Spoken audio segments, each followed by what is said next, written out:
करारविन्देन पदारविन्दम् मुखारविन्दे विनिवेशयन्तम् वटस्य पत्रस्य पुटे शयानम् बालं मुकुन्दं मनसा स्मरामि श्रीकृष्णगोविन्द हरे मुरारे हे नाथ नारायण वासुदेव दिव्ये पिबस्वामृतमेतदेव गोविन्द दामोदर माधवे श्रीकृष्ण राधा वर गोकुलेश गोविन्द गोवर्धननाथ विष्णु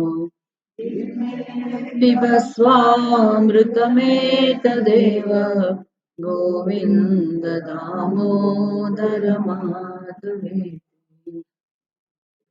जिह्वे रसज्ञे मधुरप्रिया त्वं सत्यं हितं त्वां परमं वदामि आवर्णयेता मधुराक्षराणि गोविन्द दामोदर माधवे गोविन्द दामोदर माधवे।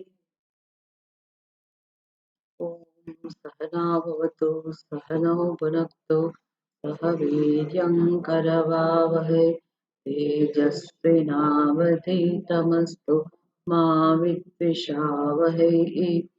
ॐ शान्ति शान्ति शान्ति।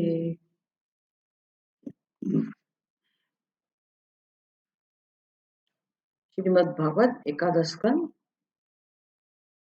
43वां श्लोक 43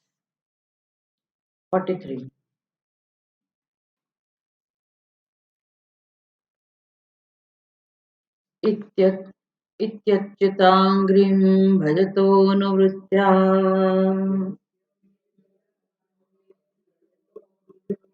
भक्तिर्विरक्तिर्भगवत्प्रबोधः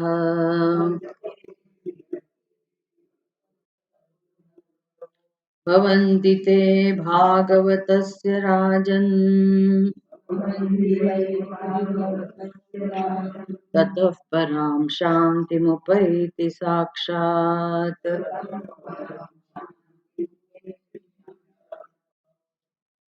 हे राजन, अच्युतस्य अंघ्रिं भजतः इति अच्युतस्य अंघ्रिं भजतः। हे राजन, इस प्रकार जो मनुष्य भगवान श्री कृष्ण का आश्रय लेकर उनकी भक्ति करता है तो निरंतर भक्ति करता है, नहीं कि कभी कभार, निरंतर नैरंतर्येण।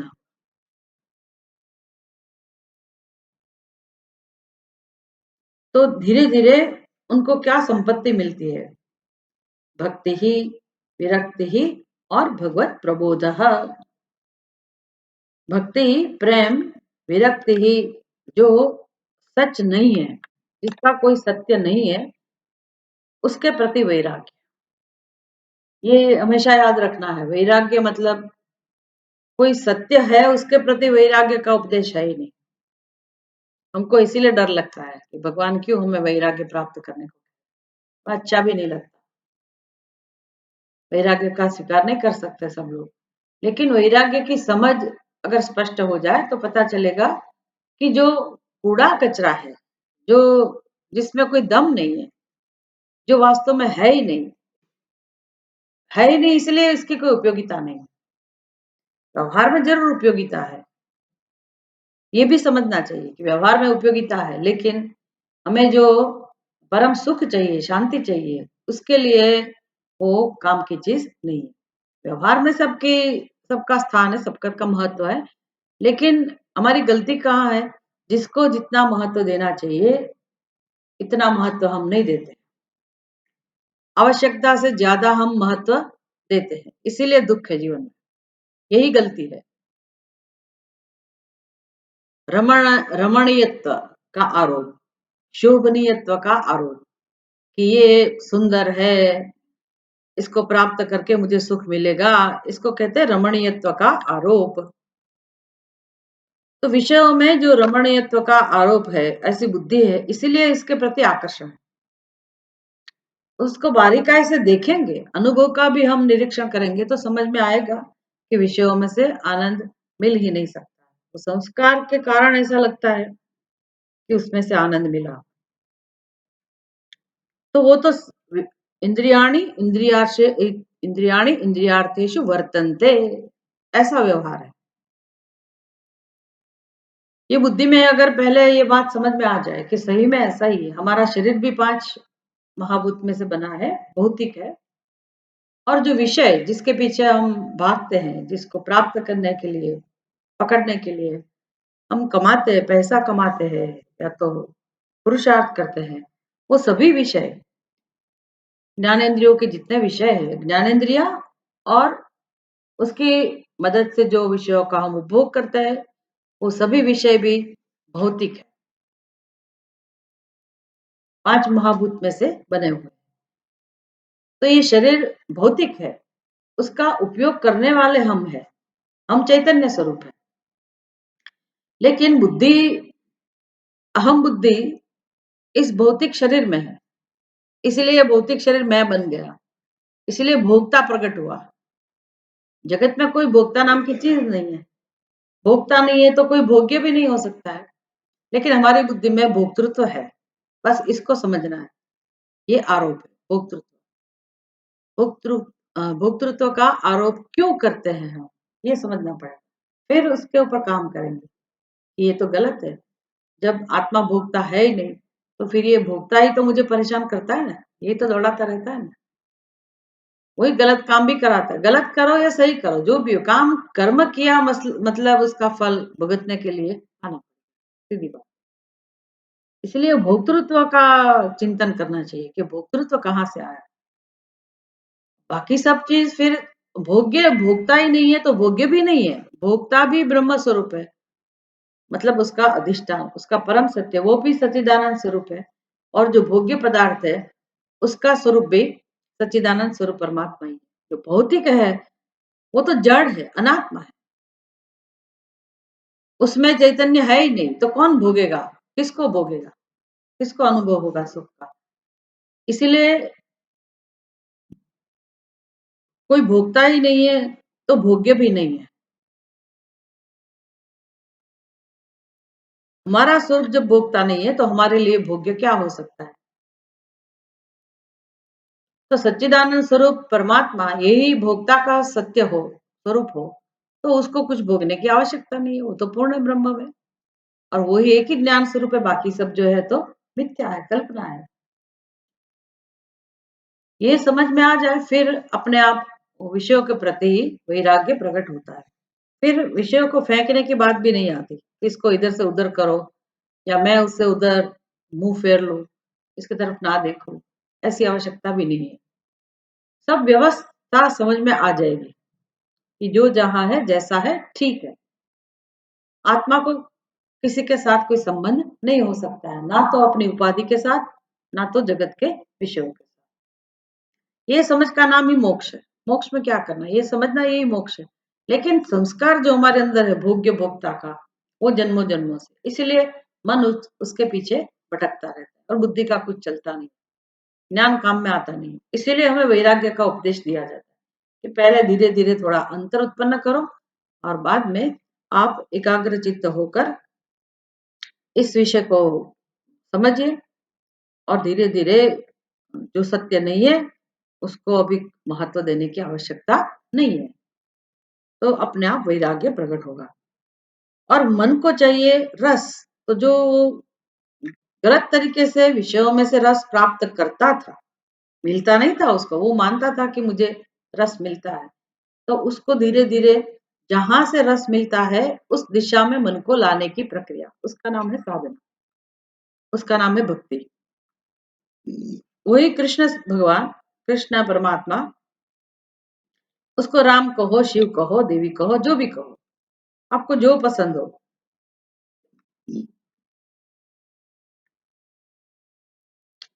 उसका परम सत्य वही है, सच्चिदानंद स्वरूप आत्मा। तो वो भगवान को भी आत्मा स्वरूप ही जानना है एक दिन। जब मन वो आत्म स्वरूप को अच्छी तरह से समझ सकेगा, उसकी तरफ उसका फोकस होगा, उसका ध्यान करेगा और बुद्धि भी उसको साथ देगी, तो दोनों मिलकर जब आत्मा की उपासना करेंगे, आत्मा का भजन करेंगे, उसी का नाम है अच्युताग्रि, भगवान के चरण कमल। तो पहले आत्मा में सीधा हम नहीं समझ सकते, क्योंकि आत्मा निर्गुण निराकार है और मन को विषय चाहिए ही, इसलिए हम एक उत्कृष्ट विषय देते हैं, क्योंकि वो भी भगवान की अभिव्यक्ति है, सगुण ब्रह्म, और लीलाएं भी है, उनकी चरित्र भी है, भगवान ने अवतार धारण किया है, तो वो जल्दी से हमें समझ में आता है। तो उसका आलम्बन लेकर हम अपने मन बुद्धि को धीरे धीरे भगवान की तरफ विमुख, उसको सन्मुख करते हैं। जो विमुख हो गए वो हम भगवान की तरफ सन्मुख होते हैं।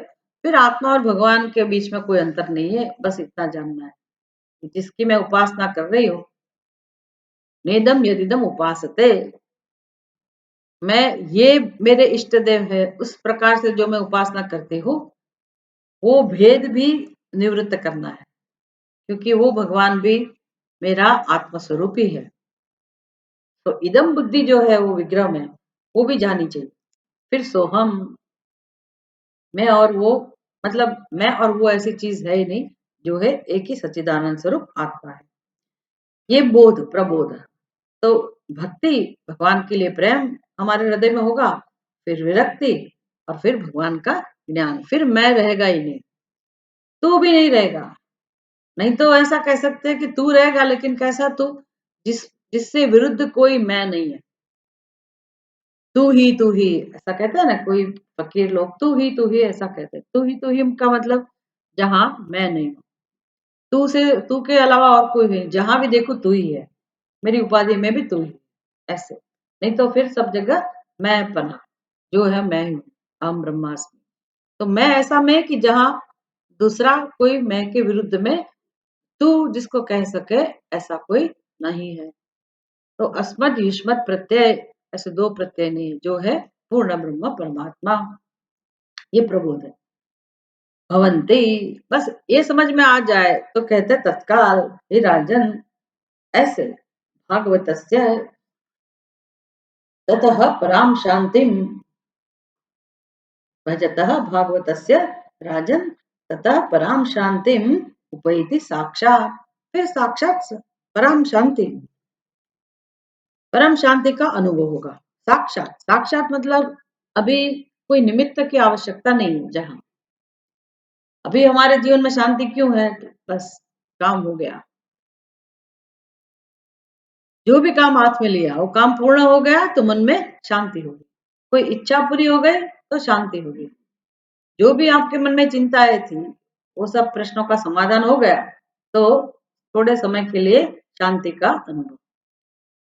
ऐसी शांति नहीं, उसमें शांति का कारण है, निमित्त है, लेकिन ये शांति कैसी है, हमेशा के लिए, जो आत्मा का स्वभाव ही है। इसलिए हमें वो शांति का अनुभव करने के लिए कुछ भी करने की जरूरत नहीं पड़ेगी। हम अकेले में हो तब भी शांति, दूसरों के साथ हो तब भी शांति, सुबह, दोपहर, शाम, रात, कभी भी शांति ही शांति, कहीं भी हो, अकेले हो, किसी के भी साथ हो, कोई भी समय पे हो, बीमार हो, स्वस्थ हो, सभी अवस्थाओं में पूर्ण शांति बनी रहे। ये अनुभूति, इसका नाम है मोक्ष। तो ये एक एक साथ ये तीनों चीज मिलती है। त्रिकः एक कालः, वही भक्ति, परेश अनुभव और विरक्ति, फिर प्रबोध कर दिया आगे एक साथ। जैसे मीराबाई कहती है, दर्शन, मुझे क्या फल मिलेगा, चाकरी में दर्शन पाऊं। पहले प्रार्थना करती है भगवान श्री कृष्ण, हे गोविंद, मुझे चाकर बनने दो, मैं आपकी दासी बनना चाहती हूँ। मुझे मने चाकर राखो जी। गिरधारी लला मने चाकर राखो। चाकरी में दर्शन पाओ, सुमिरन पाओ खर्ची, भाव भक्ति जागीरी पाओ, तीनों बाता सरसे। तीनों बाता सरसे मतलब एक ही कर्म से मुझे तीनों फल मिलेंगे। 3 प्रकार का लाभ मिलेगा। पहला क्या लाभ मिलेगा? दर्शन। चाकरी में दर्शन पाओ। चाकरी करनी है तो वो तो भगवान श्री कृष्ण तो भले महल में रहते हो, तो बाग बगीचा में घूमते भी है ना, नीचे तो आते भी होंगे ना। तो मीराबाई कहती है मैं तो बाग में काम करूंगी, बगीचे में काम करूंगी, दर्शन तो मिलेगा ना। नित्य उठे दर्शन पाओ, तो मैं वहां रहूंगी, नौकरी करूंगी, नौकर बनूंगी, तो हे गोविंद मुझे आपका दर्शन रोज मिलेगा, ये एक मुझे फल मिलेगा। फिर वो जो दर्शन किया इतना सुमधुर, उसका स्मरण चालू रहेगा। तो स्मरण भी साधन है, तो स्मरण अपने आप होगा। सुबह में जिसका दर्शन किया, मंगला दर्शन हुआ, उसका स्मरण सतत चालू रहेगा, तो वो फल भी मिलेगा। भाव भक्ति जागीरी पाओ। जागीरी मिलकत क्या मिलेगी मुझे? ये खर्ची, सुमिरन खर्ची मतलब मेरा निर्वाह कैसे हो, पूरा दिन मैं कैसे बिताऊंगी? कोई आपको छोड़ दे अकेले, तो 1 घंटा आप सो सकते हैं, 2 घंटा सो सकते हैं, फिर अंदर से कुछ होता है ना कि कुछ काम दाम नहीं है। ये 12 बजे, 12:30 बजे भोजन हो गया, ज्यादा से भोजन करके उठे 1 बज गया, सत्संग किया 1:30 बजा, अपने कमरे में आ गए 2 बजे, फिर 2 घंटा क्या करना? प्रश्न था क्या करना? सो जाओ तो ही क्या है, 3 बजे उठ जाते। चल अभी तो 3 ही बजे, 4 बजे क्लास है। तो आप लोगों की बात तो ठीक है, गप्पे मार लेते हैं, मजा आता है, इधर गए उधर गए, कोई सुन लेता है, कोई बात नहीं, जोर जोर से गप्पे मारते रहो, बातें करते रहो। किसका क्या होता है कुछ नहीं, यहाँ किस लिए आए वो भी याद नहीं। कुछ शांति एकांत का अनुभव करो, दूसरे को करने दो, कुछ नहीं, आपको तो चिंता नहीं है। लेकिन जिसकी परिस्थिति ऐसी है उसको लगता है कि क्या करे, तो उधर पढ़ भी नहीं सकते हैं, यहाँ कोई मोबाइल से अगर यूज टू है तो उसको नेट नहीं मिलेगा, तो व्यक्ति ऐसे हो जाता है, क्या करे क्या करे, समय कैसे पसार करे। तो मीराबाई कह रहे मुझे चिंता नहीं है समय पसार करने। क्यों? खर्ची मुझे मिल गई। क्या खर्ची? सुमिरन, भगवान का स्मरण, तो आराम से मेरा समय पसार हो जाए, पूरा दिन मैं ऐसे निकाल दूंगी। और भविष्य में मुझे जागीरी क्या मिलेगी, मिलकत क्या मिलेगी? भाव भक्ति जागीरी पाओ। तो ऐसा करने से भक्ति बढ़ेगी, भावना बढ़ेगी भगवान के प्रति, बस और क्या चाहिए? उन लोगों को तो भक्ति ही चाहिए। भगवान के जो प्रेमी है, भक्त लोग हैं, उनको तो बस परमात्मा का सानिध्य सानिध्य चाहिए। तो तीनों चीज मुझे एक साथ मिलेगी, यही बात यहाँ कही गई कि जैसे भोजन करने के लिए व्यक्ति बैठता है, तो एक एक ग्रास जब वो निकलता है, तो उसके साथ तुष्टि, पुष्टि और शुद्ध अपाय, तीनों फल मिलता है।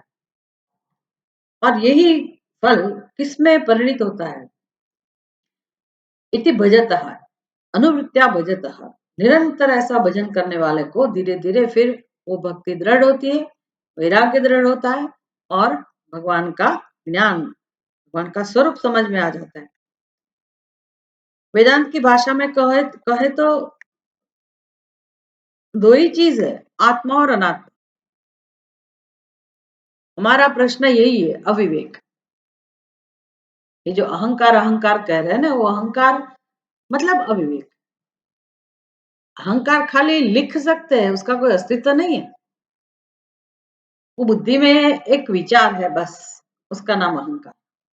अहंकार नाम का कोई पदार्थ नहीं है। ये आध्यात्मिक क्षेत्र में लोग ऐसा बोल बोल करते हैं कि अहंकार तो पापी है, राक्षस है।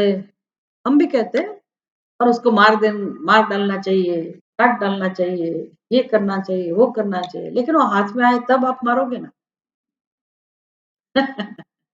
वो हाथ में आने वाला ही नहीं है। क्यों नहीं आने वाला है? है तो सही, वही तो संचालन करता है, उसका ही तो चलता है, लेकिन नक्कर स्वरूप नहीं है। वो कैसे रूप में है? विचार के रूप में। उसका कहीं अस्तित्व पारमार्थिक सत्ता नहीं है, लेकिन फिर भी उसकी ही सत्ता चलती है। ईश्वर सृष्टि के ऊपर भी उसकी सत्ता चलती है। बताओ, ईश्वर सृष्टि का भी कुछ नहीं चलता, मेरा ही चलता है। वो अहंकार अज्ञान है, उसका ही चलता है। वो अहंकार किसमें से प्रकट हुआ है, ये समझना। वो कोई पदार्थ नहीं है, ना तो भगवान का सृजन है वो, मतलब एक ही ख्याल है। जब तो वो एक गलत ख्याल है, तो कहां से प्रकट हुआ?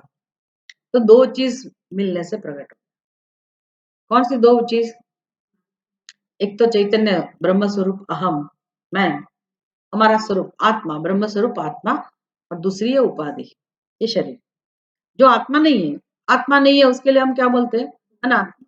और जो अपना स्वरूप है उसके लिए हम आत्मा बोलते हैं। तो आत्मा और अनात्मा दोनों के जो धर्म है वो आपस में मिल गए। अभी चैतन्य ऐसा है पूरे शरीर में प्रकाशित हो रहा है, और ये अनात्मा भी उसके प्रकाश में प्रकाशित है। दोनों चीजें तो शुद्ध प्रकाश किसका है, वो हम नहीं समझ पा रहे। इसलिए ये शरीर वाले हम चैतन्य स्वरूप है, लेकिन हमारा आकार हो गया, क्योंकि वो चैतन्य का जो प्रकाश है, उसका जो अनुभव है, उसको हम कहने लगे।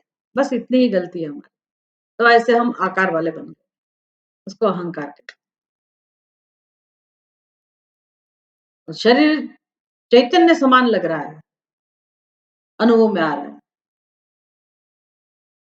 जो है जड़, लेकिन वो चैतन्य स्वरूप लग रहा है।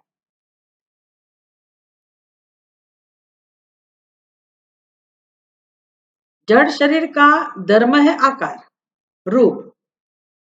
वो किसका धर्म बन जाता है? ब्रह्म का।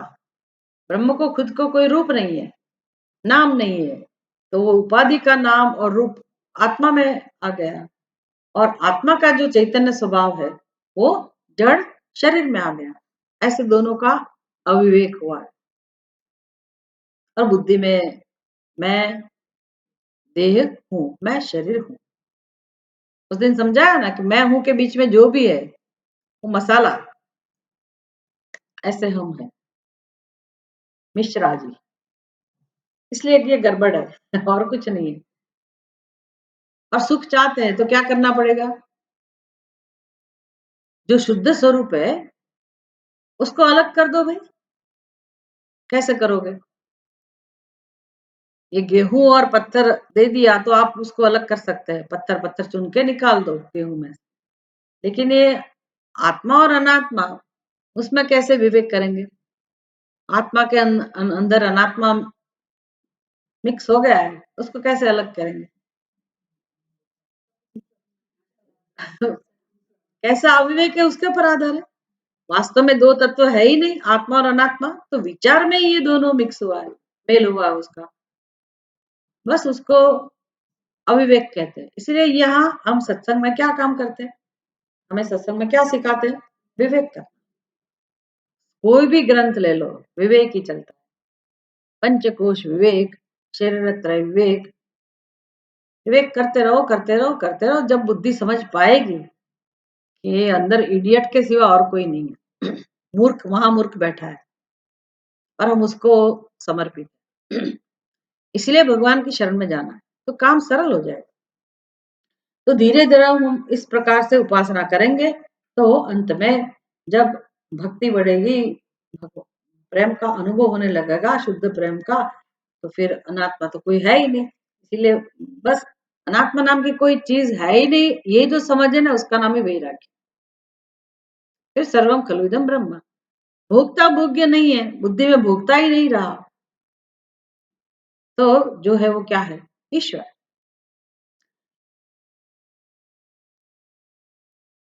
बाद में भगवत प्रबोध, भगवान का ज्ञान, और उसके बाद ही पराम शांति। अभी 44th 44वां श्लोक। राजोवाच अथ भागवतम् अथ भागवतं ब्रूत यद्धर्मः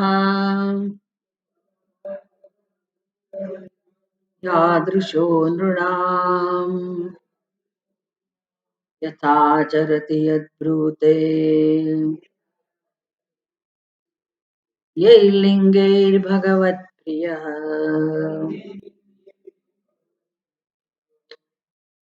अथ भागवतं ब्रूत यद्धर्मः यादृशः नृणाम् यथा चरति यद्ब्रूते यैः लिङ्गैः भगवत्प्रियः।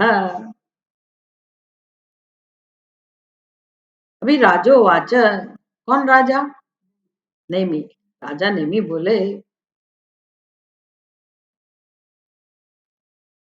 प्रश्न एक प्रश्न का उत्तर मिला, अभी दूसरा प्रश्न। अब आप भागवत का भगवत भक्त का वर्णन कीजिए। पहले प्रश्न में क्या था? भागवत धर्म का। अभी नेमि राजा क्या पूछ रहे? ब्रूत, ब्रूत मतलब कहिए, भागवतम यद धर्म यादृशः नृणाम, भगवत भक्त का वर्णन कीजिए। उसके जो धर्म है, यादृशः यद धर्म नृणाम, तो भागवतम ब्रूत, भागवतम ब्रूत मतलब उसके धर्म, भगवान का जो धर्म है वो जिसने जान लिया, जो भक्त बन गया, उसका स्वभाव कैसा होगा, उसका वर्णन कीजिए। भगवत भक्त का वर्णन कीजिए। भागवतम मतलब भगवत भक्त, उसका वर्णन कीजिए। उसका जो धर्म है, यद धर्म, मनुष्यों में उसका जैसा स्वभाव होता है, यादृशो नृणाम, मनुष्यों में उसका क्या स्वभाव होता है, मतलब सभी मनुष्य का अलग अलग स्वभाव है ना, तो इसमें जो भगवान का भक्त है उसका स्वभाव कैसा होगा, ये कहिए।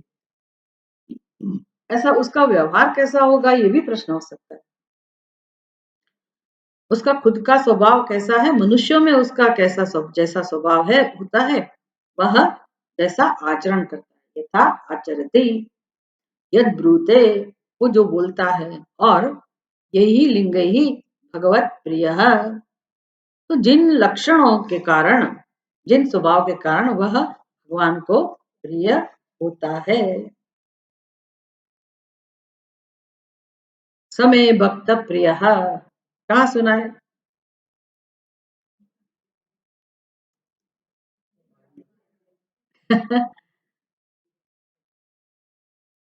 क्या नाम है उसका? भक्ति योग। भक्त के लक्षण भगवान कहते हैं ना उसमें। द्वितीय अध्याय में अर्जुन का प्रश्न है, स्थित प्रज्ञस्य का भाषा समाधिस्तस्य केशव, स्थितदिहि किम प्रभाषेत किमासीत ब्रजेत किम। बस यही प्रश्न है, ऐसा ही प्रश्न। वहां अर्जुन भगवान को पूछ रहे हैं कि स्थित प्रज्ञ ज्ञानी मनुष्य है, उसके लक्षण कैसे हैं, उसका व्यवहार कैसा है, उसका बैठना उठना, मतलब बैठने की स्टाइल, उठने की स्टाइल, वो नहीं, कौन सी भाषा बोलता है ये सब नहीं, गुजराती में बोलता है, हिंदी में बोलता है, संस्कृत, ये सब नहीं, पर्सनालिटी कैसी है ऐसा नहीं है, उसका व्यवहार कैसा है, उसका व्यवहार कहाँ से प्रकट होगा? स्वभाव में से। भले स्वभाव जैसा भी है, लेकिन व्यवहार में सावधानी अगर बरतता है कोई साधक के लिए, तो यही जरूरी है। बाद में अपने आप वो व्यवहार हो जाएगा। जैसे भक्ति योग में भगवान भक्त के लक्षण कहते हैं,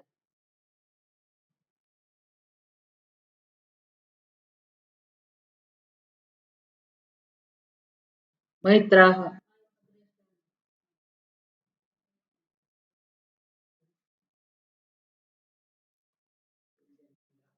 अद्वेष्टा सर्वभूतानां, मैत्र करुण एव च। तो वो तो भक्त के मतलब ज्ञानी के लक्षण है वैसे तो, और परम भक्त जो हो गया उसका। लेकिन हमें, हमारे लिए वो लक्षण क्या है, उसका स्वभाव बन गया, अद्वेष्टा सर्वभूतानां, उसके हृदय में किसी के प्रति द्वेष भाव नहीं है। मैत्रः, सबके लिए वो मित्र के समान व्यवहार, करुणा से भरपूर है। हमारे लिए ये स्वभाव ध्येय है, साध्य है। हमें धीरे-धीरे ये सब सीखना है। हमारे लिए वो सब साधन है, साधना है और उनके लिए ये सब लक्षण है, स्वभाव है। तो अर्जुन जब पूछता है कि भगवान क्या स्वभाव है स्थितप्रज्ञ का, कैसा व्यवहार है, तो भगवान फिर हमें जीवन में क्या अनुष्ठान करना चाहिए, क्या सीखना चाहिए कि जिससे हम भी स्थितप्रज्ञ बन जाए, ऐसा वर्णन करेंगे। इसलिए हमारे लिए वो सब साधना है, इसलिए भगवान उपदेश करते हैं। तो यहाँ भी यही लिंगैः भगवत प्रियः यद ब्रूते यद आचरति यादृशो नृणाम और यद धर्म, इतना प्रश्न है। अतः ब्रूत, ब्रूत माने कहिए। नेमि राजा ने कहा, किसको कहा? नौ योगेश्वरों को, नौ योगेश्वर थे ना, उनको कहा। फिर उनकी जिम्मेदारी है, नौ योगेश्वर में से कौन आगे आएगा और जवाब आएगा, जवाब देगा, वो उनकी जिम्मेदारी। ये एक एक के पास जाकर नहीं कहते कि आप मुझे ये बताइए, वो सबकी परीक्षा नहीं ले रहे नेमि राजा कि पहले इनके पास जाओ बाद में इसके बाद, ऐसा नहीं है। प्रश्न रख दिया तो पहले कवि महाराज ने भागवत धर्म के बारे में उपदेश किया। अब देखेंगे कौन कौन ऋषि आते हैं और जवाब देंगे। लेकिन नेमि राजा का प्रश्न इतना है, भागवतम ब्रूत, भागवतम भगवान का जो है उसके बारे में कहिए। भगवान का जो मतलब भक्त जो भगवान का है उसके बारे में कहिए। क्या कहिए? ये धर्म, वो भक्त का क्या धर्म है। नृणाम यादृश, मनुष्य में वो कैसा होगा। यथा चरति, कैसा उसका व्यवहार है। यद ब्रूते, वो कैसा बोलता है, बोलने में सावधानी है कि नहीं, किस प्रकार बोलते हैं। और यही लिंग ही भगवत प्रिय, उसका क्या चिन्ह है, उसके अंदर क्या विशेषता है कि भगवान को प्रिय लगता है। तो 12वां अध्याय देख लो, भगवान बार बार कहते हैं ऐसा भक्त मुझे प्रिय है, ऐसा भक्त मुझे प्रिय है। तो हमें अगर भगवान का प्रिय बनना है, भगवान को बाकी किसी में रस नहीं है, वो तो कुब्जा को भी पसंद करते हैं ना। भगवान को ऐसे रूप में, रंग में, इसमें किसी में इंटरेस्ट नहीं है। दिखना कैसा है, पढ़े हुए कि नहीं, पढ़े लिखे हो कि नहीं, स्मार्ट हो कि नहीं,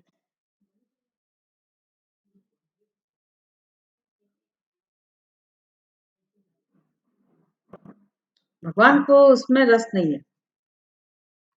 भगवान को तो बस प्रेम चाहिए। अगर आप बोल भी नहीं सकते तब भी भगवान आपको पसंद कर सकते हैं। भगवान को सुनाई देता है, बिना आप बोले सुनने वाला है।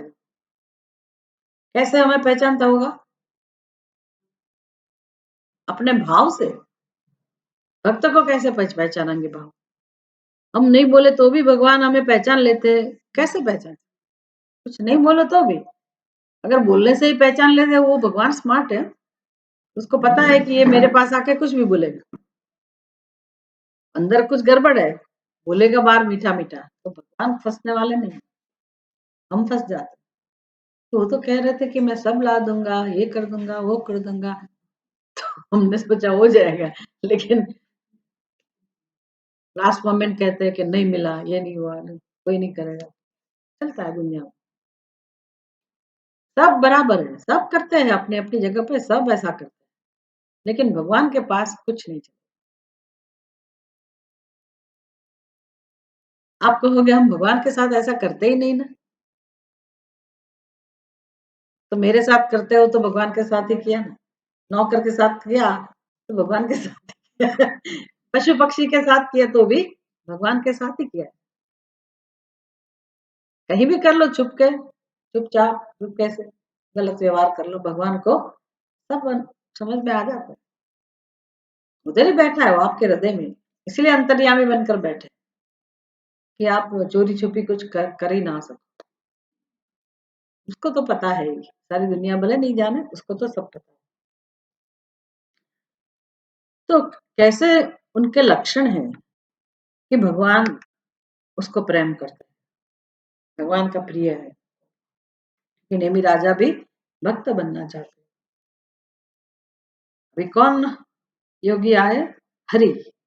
हरि। हरिर्वाच सर्वभूतेषु यः पश्येत् भगवद्भावमात्मनः भूतानि भगवत्यात्मनि एष भागवतोत्तमः। सर्वभूतेषु हरिः उवाच सर्वभूतेषु यः पश्येत् भगवद्भावम् आत्मनः यः सर्वभूतेषु भगवद्भाव आत्मनः भगवद्भावं पश्येत् भूतानि भगवति आत्मनि एषः भागवतोत्तमः। एषः भागवत उत्तमः। ये उत्तम भक्त है, भगवान का ये उत्तम भक्त है। कौन? यह जो जो भक्त सर्वभूतेषु आत्मनः भगवद्भावं पश्येत, जो समस्त प्राणियों में वर्तमान आत्मा के भगवत भाव को देखता है। आत्मनः भगवत भावम यह पश्येत्, समस्त प्राणियों में वर्तमान मतलब सबके हृदय में बैठे हुए भगवान को जो देखता है। वो कैसे दिखता होगा भगवान भाई? दूसरों के हृदय में भगवान बैठा है, वो कैसे दिख पाएगा? कैसे दिखेगा? आंखों से दिखने वाला है। अपने हृदय में जो भगवान बैठे हैं उसको हम अगर पहचान ले तभी हम दूसरों के हृदय में विराजमान भगवान को जान सकते, तब तक नहीं जान सकते। इसलिए भक्ति में किसका प्राधान्य है? कि भावना का प्राधान्य है। एक बार श्रद्धा हो जाए कि श्रुति वाक्य है ईश्वर सर्वभूतानां हृदयेर्जुन तिष्ठति। भगवान कहते अर्जुन सभी प्राणियों के हृदय में भगवान विराजमान है। ये श्रद्धा, ये श्रुति वाक्य, स्मृति वाक्य, इसमें श्रद्धा। और हमारी संस्कृति में तो आप कहीं भी जाओ, छोटे गांव में अनपढ़ से अनपढ़ कोई भी व्यक्ति को आप पूछ लो कि भगवान कहाँ है, तो क्या जवाब होगा पता है? कण कण में भगवान। इतना तो सबको पता है। इसमें कोई गीता की उपदेश की आवश्यकता नहीं है, उपनिषद के उपदेश, इतना सबको पता है। भगवान कण कण में, ये हमारी संस्कृति की देन है। इतना तो पता है कि सब जगह भगवान। वे फिर व्यवहार में नहीं आता हो, पर इतना पता तो है कि भगवान सब जगह, सब जीव, सबके अंदर जीव है। ये भी कहेंगे ना कि भाई दुख नहीं देना है, सबके अंदर जीव है। भले दुख देते रहो, वो बात अलग है, लेकिन पता तो है कि सबके अंदर जीव है।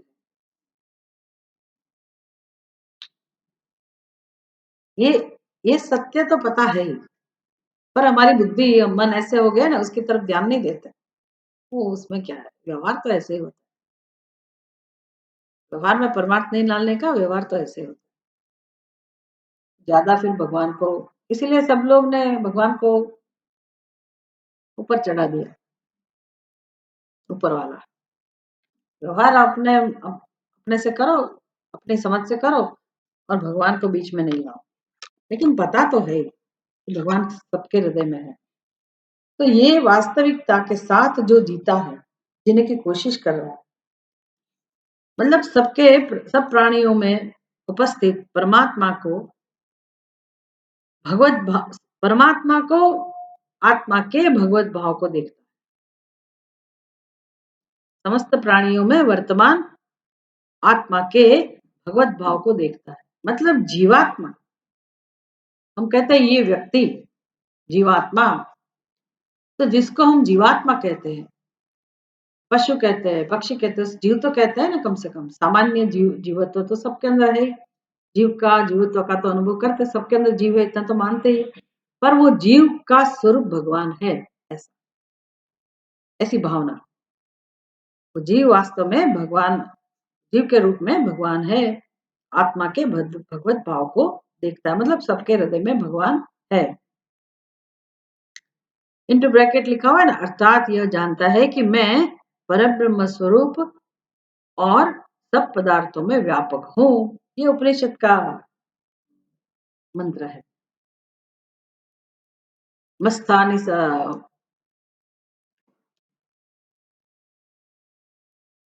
सर्वभूतेषु आत्मानं यः पश्यति स पश्यति। आत्मानं पश्यति सर्वभूतेषु, तो सब के हृदय में भगवान का दर्शन करना, मतलब किसका दर्शन करना? आत्मा का दर्शन करना। सबके अंदर भगवान का दर्शन करना, इसका मतलब है सबके अंदर अपने स्वरूप का दर्शन करना। क्योंकि पहले हम भगवान को कहाँ पहचान सकते हैं? अपने हृदय में विराजमान भगवान को अगर हम अनुभव करते हैं कि नहीं करते? कि है तो सही, हमारे अंदर भी ब्रह्म तो है, आत्मा तो है। तो मेरे अंदर जो आत्मा है, तो दूसरों के अंदर कौन है? दूसरी आत्मा तो है नहीं, वही आत्मा है ना। तो अगर मेरी आत्मा का स्वरूप परमात्मा है, ब्रह्म स्वरूप है, तो फिर दूसरे की आत्मा भी क्या होगी? ब्रह्म स्वरूप। मेरे अंदर जो भगवान है वो सभी के अंदर है, ऐसा जिसका दर्शन है। इसका मतलब ये हुआ कि मैं, मेरा सत्य वही आत्मा है, तो मैं ये शरीर में व्यापक नहीं हूं, मात्र इस शरीर के अंदर ही नहीं हूं। मैं कहाँ हूं? सबके हृदय में। सबके हृदय, मतलब मैं तुच्छ नहीं हूं, मैं सर्वव्यापक हूं।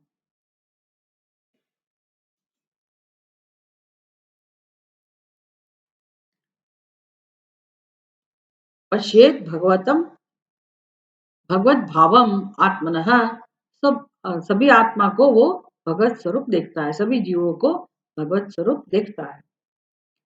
और भगवती आत्मनि एषः, और भगवती आत्मनि भूतानि, भूतानि भगवती आत्मनि, सब भूतों के अंदर, सब प्राणियों के हृदय में जो भगवान का दर्शन करता है। और दूसरी समझ क्या है? सभी प्राणी प्राणी भगवान के अंदर है, सबके हृदय में भगवान विराजमान है। और जितने भी प्राणी हैं, जो भी जीव है, वो कहाँ है? भगवान के अंदर, भगवती। और वो भगवान मतलब कौन? अपना आत्मा। तो सभी जीव कहाँ है? आत्मा में। मतलब अभी वो जो व्यष्टि है ना, व्यष्टि ख्याल मैं जीव हूं, वो ख्याल ही नष्ट हो गया। क्योंकि इस जीव के अंदर, जिसको मैं व्यष्टि समझती हूँ, जीव समझती हूँ, उसके अंदर सारा ब्रह्मांड कैसे हो सकता है? सारा ब्रह्मांड कैसे समा सकता है? नहीं समा सकता है एक जीव के अंदर। लेकिन जब, जिसको मैं जीव कहती हूँ, उसको जब मैंने ब्रह्म समझ लिया, वो तो आत्मा है, आत्मा मैंने ब्रह्म, तो अपने आप को जो ब्रह्म स्वरूप समझ लिया, तो मेरा स्वरूप व्यापक हो गया।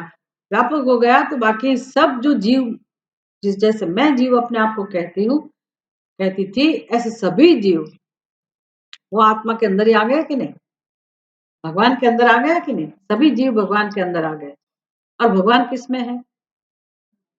भगवान का है सभी जीव के अंदर। ये कहने की रीत है। इसका अर्थ क्या होता है? इसका अर्थ क्या होता है? जो है भगवान ही है, भगवान के सिवा कुछ नहीं है। अभी हमारी दृष्टि में, हमारी समझ में जीव है, जगत है और ब्रह्म है, इसलिए कहना पड़ता है कि भगवान के अंदर, आत्मा के अंदर सभी जीव है, सभी प्राणी है, ऐसा कहना पड़ता है। और सभी प्राणी भगवान के अंदर है, आत्मा के अंदर है, ये भी कहना पड़ता है। पर जब जीव का नाम की वस्तु है ही नहीं, एक ही तत्व है, एक ही ब्रह्म है, वही जीव के रूप में भास रहा है, दिख रहा है। यही समझाना चाहते हैं कि एक ही परम तत्व, एक ही परमात्मा जगत में, जगत के रूप में अभिव्यक्त हुआ है। उपनिषद तो यही समझाते हैं। ईशावास्यम इदम सर्वम मतलब क्या? तो जो अपना जो ख्याल है, मैं जीव हूं, वो ख्याल के कारण ही जगत और मैं, ऐसा विभाजन है। ये रोज समझना है। अपनी बुद्धि कैसे काम करती है, किस समझ के ऊपर हमारा व्यवहार चलता है। एक तो मैं हूं, अपने मेरा जीवन, जब इसको कहते हैं मेरा जीवन, वो गाना नहीं, मेरा जी क्या है, कोरा का कर, वो कोरा ही रहेगा ना, क्या होगा उसमें, जब तुम ही नहीं हो बुद्धू, तो तुम्हारा जीवन में कोरा ही रहेगा ना, क्या होगा उसमें और बाकी सब गड़बड़ घोटाला है, तो उसमें भी कोई मजा नहीं है, और कोरा है तो उसमें भी मजा नहीं, कि जो है उसको जानो। तो मेरा जीवन भी, तुम्हारा तुम ही नहीं हो तो तुम्हारा जीवन कैसा होगा, लेकिन हमारे अंदर तो पूरी हिस्ट्री भरी पड़ी है। मेरा भव्य भूतकाल, मेरा बचपन ऐसा था, ये ऐसा था, हो क्या थे हम, मेरे पिताजी क्या थे, मेरे दादा क्या थे, परदादा क्या थे, आहा क्या क्या क्या भरा है, मैं कहाँ से हूँ, मैं कौन हूँ। एक दिन तो सोचना पड़ेगा ना कि ये सब क्या है, मेरा जीवन मतलब मेरा जीवन क्या, जो जीवन है तो है, सब हमेशा जीवन ही है ना, सृष्टि में सब उत्पन्न होते ही रहते हैं, जीवन तो है ही, लेकिन कौन कौन जीता है, कौन जन्म लेता है। मैं कहती हूँ, लेकिन किसने जन्म लिया, इस शरीर में कौन होगा, कौन हो सकता है, सोचोगे तो पता चलेगा कि मैं कर रही हूँ, मैं ब्रह्म ही होगा, और कौन होगा, भूत जैसे भटक रहे हम, सही में, वातुल किम तव नास्ति नियंता, शंकराचार्य जी गुस्सा करते हैं, भूत जैसे, वातुल माने भूत, भूत जैसे तुम इतने दुखी हो, व्याकुल हो, भूल गए तुम नारायण को, तुम्हारा कोई तुम्हारा देखने वाला कोई नहीं है, ईश्वर नहीं है, पागलों जैसा व्यवहार करते हो, दुखी होते हो, चिंतित होते हो, ईश्वर को साथ समझ नहीं सकते हो, तुम हो ही कौन, मतलब ऐसा कह रहे हो वातुल भूत, तुम देखो तो सही, तुम जिस शरीर में रह रहे हो, जिस शरीर में तुम्हारा अस्तित्व तुम समझ रहे हो, वो शरीर भी ईश्वर है, ईश्वर का सृजन है, ईश्वर सृष्टि है, इसमें से इतना भी हम नहीं बना सकते। वो जो क्या ये बहन लोग, वो बहन भाई जो भी वीक बनाते हैं, वीक पहनते हैं ना, उसमें बाल जो डालते हैं वो भी ओरिजिनल लाके फिर उसको काट के तभी बन सकती है ना, ओरिजिनल देखने जाओ तो सब ओरिजिनल क्या है, ईश्वर के सिवा कुछ नहीं, सब वही है, केवल ईश्वर और ईश्वर ही है, तो फिर ये शरीर में जो भी है ईश्वर ही है, और बाकी रहा चैतन्य, तो वो कौन है, तुम्हारे पिताजी, कौन, ये तो मैं अच्छी भाषा में कह रही हूँ, तुम्हारे पिताजी, गुजराती में समझ लेना, भूत नहीं कहेंगे तो क्या कहेंगे हमको, तो सोचो भाई, तुम कौन हो सकते हो,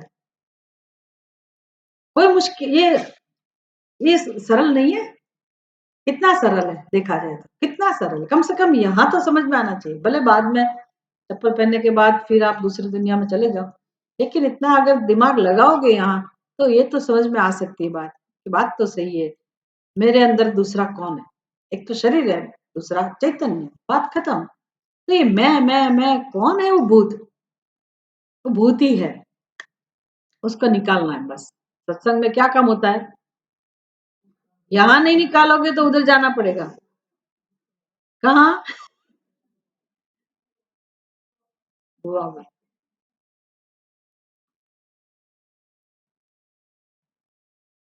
मतलब कितना आनंद है, ज्ञान में कितना आनंद है, मत पूछो मत बस, चिंतन में कितना आनंद है, ये संसार का चिंतन करते करते तो हमारी बुद्धि ऐसी होगी, ऐसी दशा होगी यहाँ, कि अच्छा खा पी भी नहीं सकते, भगवान ने जो दिया उसका आनंद भी नहीं ले सकते, सब दिया है भगवान ने, तब भी उसका आनंद नहीं ले सकते, दुख की पराकाष्ठा है, सब दिया है, क्या कमी है, लेकिन हम आनंद नहीं ले सकते, और भीख मांगते रहते हैं, भोगों के पीछे पड़े रहते हैं बस, ये तो रामदेव जी को सुनना पड़ेगा सुबह सुबह, तब पता चलेगा क्या क्या फटके लगाते, ये खाते रहते हो आचर, क्या बोलते हैं, कूड़ा कचरा ये वो, खांसते रहते हो पेट में, फिर ये बीमारी हो गई, वो बीमारी हो गई, तो क्या होगा? तुम्हें तब याद नहीं आता है कि मैं क्या कर रहा हूँ? इधर उधर का सब मेहनत कुछ नहीं करनी है शरीर को अच्छा बनाने के लिए, कोई पुरुषार्थ नहीं करना। गोली दे दो मुझे बस, खाली एक सिर क्यों दुख रहा है, ये क्यों है, जरा ध्यान रखना चाहिए, सीखना चाहिए, ऐसा वो कहते हैं, तो वो तो अलग बात है, लेकिन ये तो परमार्थ की बात है, मैं भी सुनना ही पड़ेगा,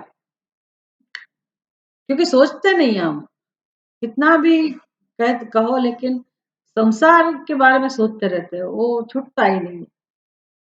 मैं दुखी, मैं दुखी, मैं दुखी, अरे रे मेरी ये हालत, अरे रे, अंदर अंदर जो चल रहा है ना, यही चलता।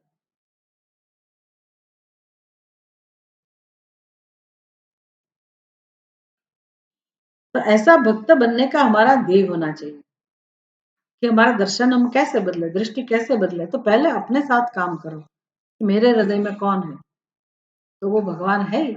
इसीलिए ये भगवान नाम, उसमें धीरे धीरे प्रीति होगी तो अंदर बैठे हुए भगवान प्रकट होंगे, उसका जो शुद्ध स्वरूप है, प्रेम स्वरूप है, उसका अनुभव होगा।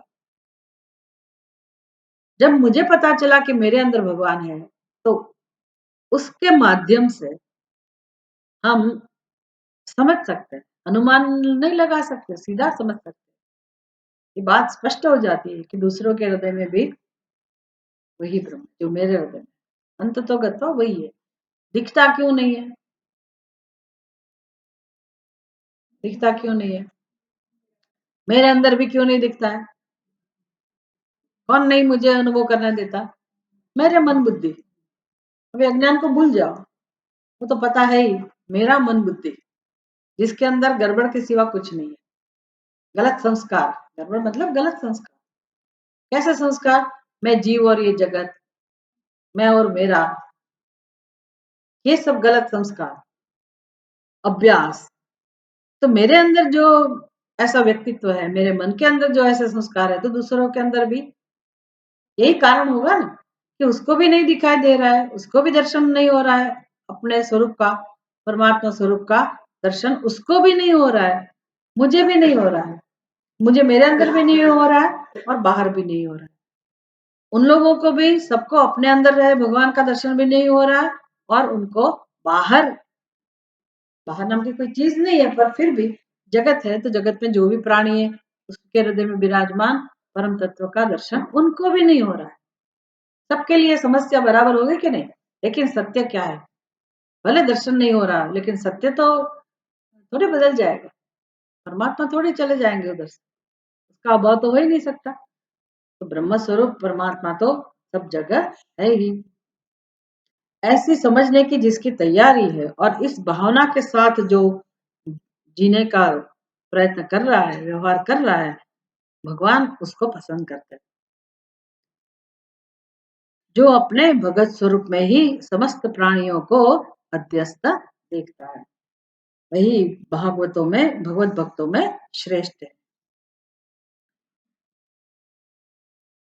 वासनात् वासुदेवस्य वासितं भुवनत्रयम् सर्वभूत निवासोऽसि वासुदेव नमोस्तुते। वासुदेव नाम क्यों है भगवान का? वसुदेव जी के पुत्र है इसलिए तो है वासुदेव, लेकिन उसका अर्थ व्युत्पत्ति क्या होती है? वासनात् वासुदेव, उसका स्वभाव क्या है? वासनात् मतलब निवास करना, बसना, वासनात् तो उनका स्वभाव ही है निवास करना, रहना। पहले नहीं था और अभी रहे ऐसा नहीं, बस रहना, अस्तित्व तो वही स्वभाव उसका, बसना। तो कहाँ बसे हुए भगवान? वासनात् वासुदेव, क्योंकि उनका स्वभाव ऐसा है, होना, इसलिए वासुदेव कहा थे। कहाँ रहते हैं वो? वासनात् वासुदेव वासितम भुवनत्रयम, वासितम सब जगह छाए हुए हैं, भुवनत्रयम तीनों लोक में, तीनों भुवन में वो बसे हुए, छाए हुए। चलो, एक व्याख्या हो गई, भगवान किसको कहते हैं? जो सबके हृदय में है, तीनों लोक में है मतलब तीनों लोक में जो भी प्राणी है सबके हृदय में भगवान निवास करते हैं, इसलिए उनका नाम वासुदेव है। एड्रेस चाहिए था ना भगवान का तो दे दिया। कहाँ रहते हैं?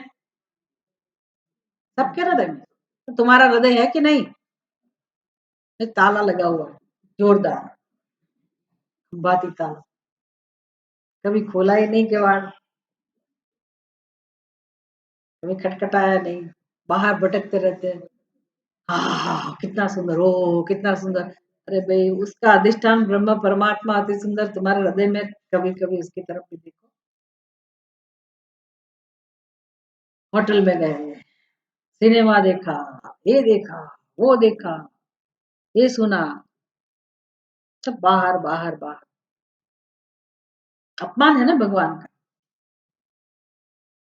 कभी तो सोचना चाहिए ना किस जन्म में, किस जन्म में तो ये काम होना चाहिए, इस जन्म में कभी तो होना चाहिए। अभी कम से कम वृद्धावस्था में जब पैर अभी ना बोलते हैं कि मत जाओ, आंखें मत बोलती है अभी मत जाओ, तब तो सबका सुनना चाहिए कि भाई अब तो भगवान मुझे खींच रहे हैं। कभी कभी भगवान ऐसा ही करते हैं, कोई कोई लोगों को इतना लपड़ा मारते हैं भगवान, एक्सीडेंट हो जाता है, व्यक्ति गिर जाती है और फ्रैक्चर हो जाता है, धड़ाम से वो पलंग पे गिरा, डॉक्टर ने बोल दिया अभी 6 महीने तक वो हिलेगा नहीं, उठना नहीं है यहाँ से। ऐसे होता है कि नहीं? अभी वो व्यक्ति 1 मिनट के लिए बैठने वाला नहीं है, और भगवान उसको ऐसे परिस्थिति ला देते हैं। क्या होगा उस व्यक्ति की हालत क्या होगी सोचो। क्यों करते हैं भगवान ऐसा? तुम मेरी तरफ देखते नहीं हो। जब भगवान से रहा नहीं जाता ना तो खींच के बिठा देते कि अभी तुम सीधा आओ मेरे पास, और जब कहीं नहीं जा पाओगे तो अभी तुम्हें मेरी तरफ देखना पड़ेगा। करते हैं। इससे ऐसा करें, इससे पहले हम भगवान की तरफ देखने लगे तो अच्छा है, तो फिर वो आशीर्वाद देते रहेंगे, ठीक है भाई मेरे को याद करो, जहाँ भी जाना जाओ, जो भी करना है करो, लेकिन मुझे साथ में ले जाओ, मेरे मुझे ध्यान में रखो, मेरा स्मरण करो। इतने काम में सारी जिंदगी गवा दी, अभी थोड़ा आराम से मेरा ध्यान मन करो, कीर्तन करो। वो मैसेज देते रहते हैं उनके दूत आके, लेकिन हम सुनते नहीं। एक व्याख्या ऐसी की गई वासुदेव की, जो तीनों लोक में बसते हैं, मतलब सबके हृदय में भगवान विराजमान है। अभी प्रश्न क्या है, हम कहाँ हैं? प्राणी कहाँ है? सब जीव कहाँ है? मतलब हम कहेंगे आपका एड्रेस क्या है तो हम क्या कहेंगे, हम अहमदाबाद से आए, हम भावनगर से आए, बड़ौदा से आए, तो आपका एड्रेस हो गया, ठिकाना, आप कहाँ रहते हैं। ये तो हमारी समझ है, हम भूल गए हैं कि हम कहाँ रहते हैं। सभी जीव कहाँ रहते हैं पहले? जब मैं, मेरा अधिष्ठान आत्मा है, मतलब मेरा घर आत्म स्वरूप है, सच्चिदानंद स्वरूप है, तो सभी प्राणियों का घर भी क्या है? वही है ना, तो सब प्राणी किस में रहते हैं? सच्चिदानंद स्वरूप। इसलिए भगवान का नाम वासुदेव, वासनात् वासुदेव, वासितम भुवनत्रयम्, सर्वभूतः सर्वभूत निवासः अस्ति। सब प्राणियों के निवास आप हो भगवान, सब आप में ही रहते हैं, इसलिए आपका नाम वासुदेव। इसका मतलब यही हुआ कि वासुदेव के सिवा कुछ नहीं, जो है वो वासुदेव पर ब्रह्म। वासुदेव सर्वमिति, सुना है कहीं?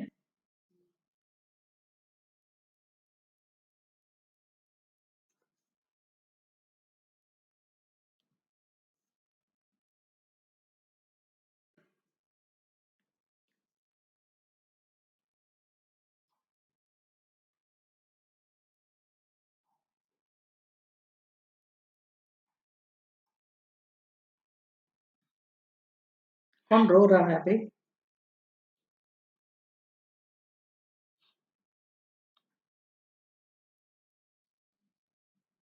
आगे 46, 46वां श्लोक। ईश्वरे तदधीनेषु बालिशेषु द्विषत्सु च प्रेम मैत्री कृपोपेक्षा यः करोति स मध्यमः। भगवान भी कैटेगरी वाइज जवाब देते, कौन भगवान को प्रिय है, कौन भगवान का भक्त है। तो पहले गया एषः भागवतोत्तमः, ये उत्तम भागवत है। भागवत का अर्थ समझ में आ गया ना? भागवत हम ग्रंथ का नाम भागवत कहते हैं, लेकिन भागवत मतलब जो भगवान का है उसको भागवत कहते हैं। तो एषः उत्तमः भागवतः, ये उत्तम प्रकार का भक्त है। अभी कौन से भक्त की बात कर रहे हैं? मध्यम भक्तः। एषः उत्तम भागवत, अभी सः मध्यमः, मध्यमः भागवतः, सः मध्यमः मतलब मध्यमः भागवतः। ईश्वरे तद अधीनेषु बालिशेषु वालिशे विशत्सु च प्रेम मैत्री कृपा उपेक्षा यह करोति। अच्छा, अभी व्यवहार कैसा है उस भक्त का, उसका उत्तर भी है। पहले दर्शन की बात आई कि जिसका दर्शन ऐसा है कि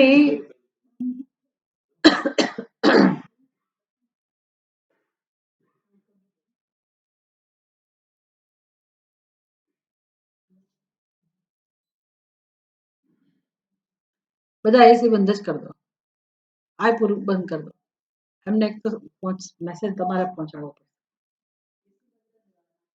आय बंद कर दो,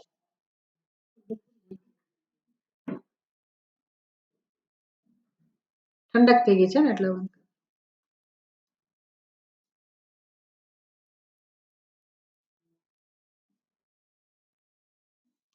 पहले उत्तर दिया कि उत्तम भागवत कौन है, श्रेष्ठ भक्त कौन है। तो जिनका दर्शन ऐसा है, जो खुद में परमात्मा का दर्शन करता है और सब में भी जो परमात्मा का दर्शन करता है, ऐसी भगवत दृष्टि जिसके अंदर है, ब्रह्म दृष्टि है, वो उत्तम भक्त है भगवान का।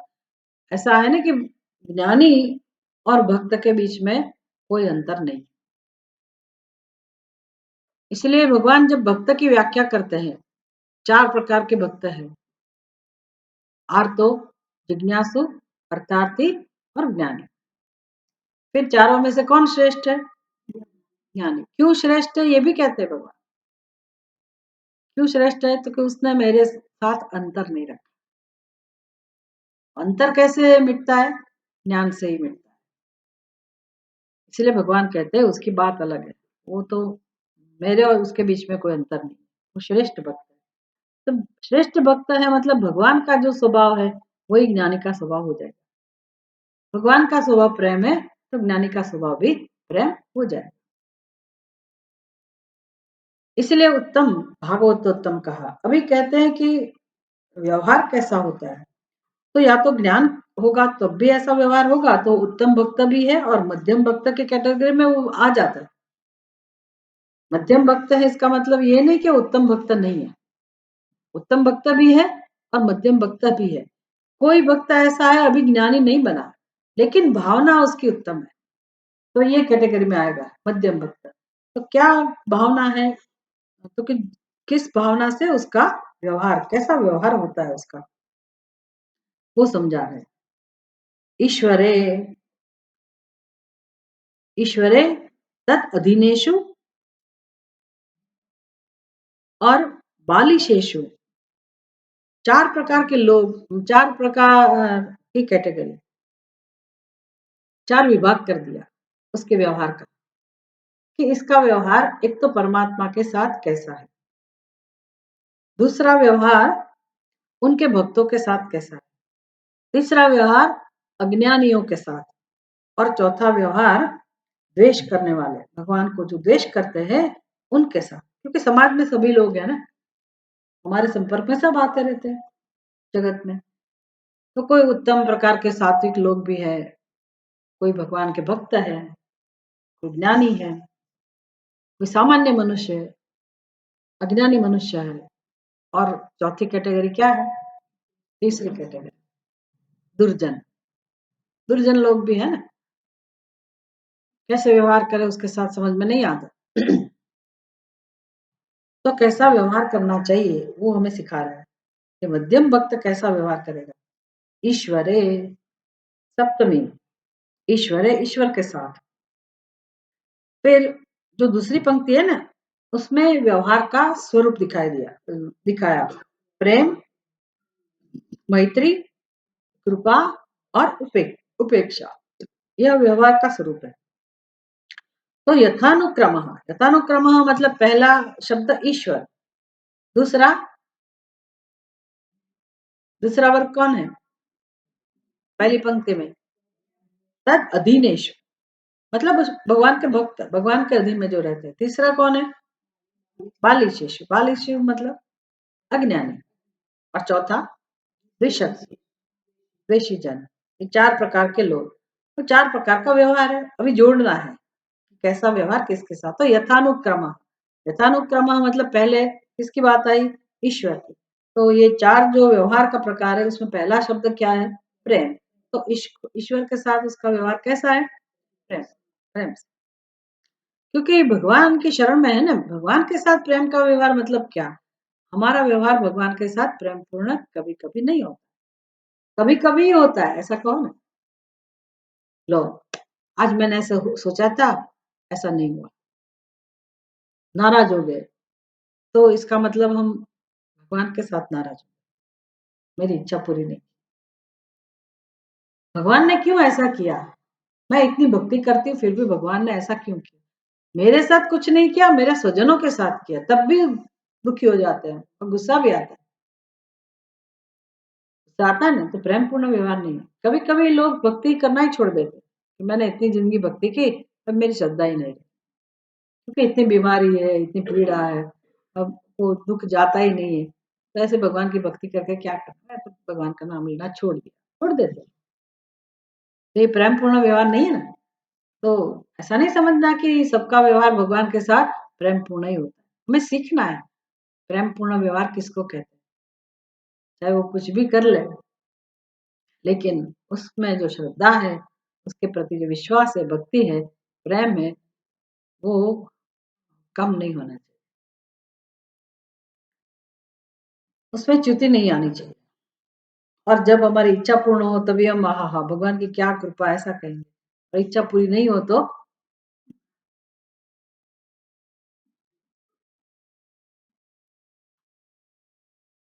इच्छा पूर्ण हुई हो तब भी भगवान की कृपा, इच्छा पूर्ण नहीं हो तब भी भगवान, ये श्रेष्ठ।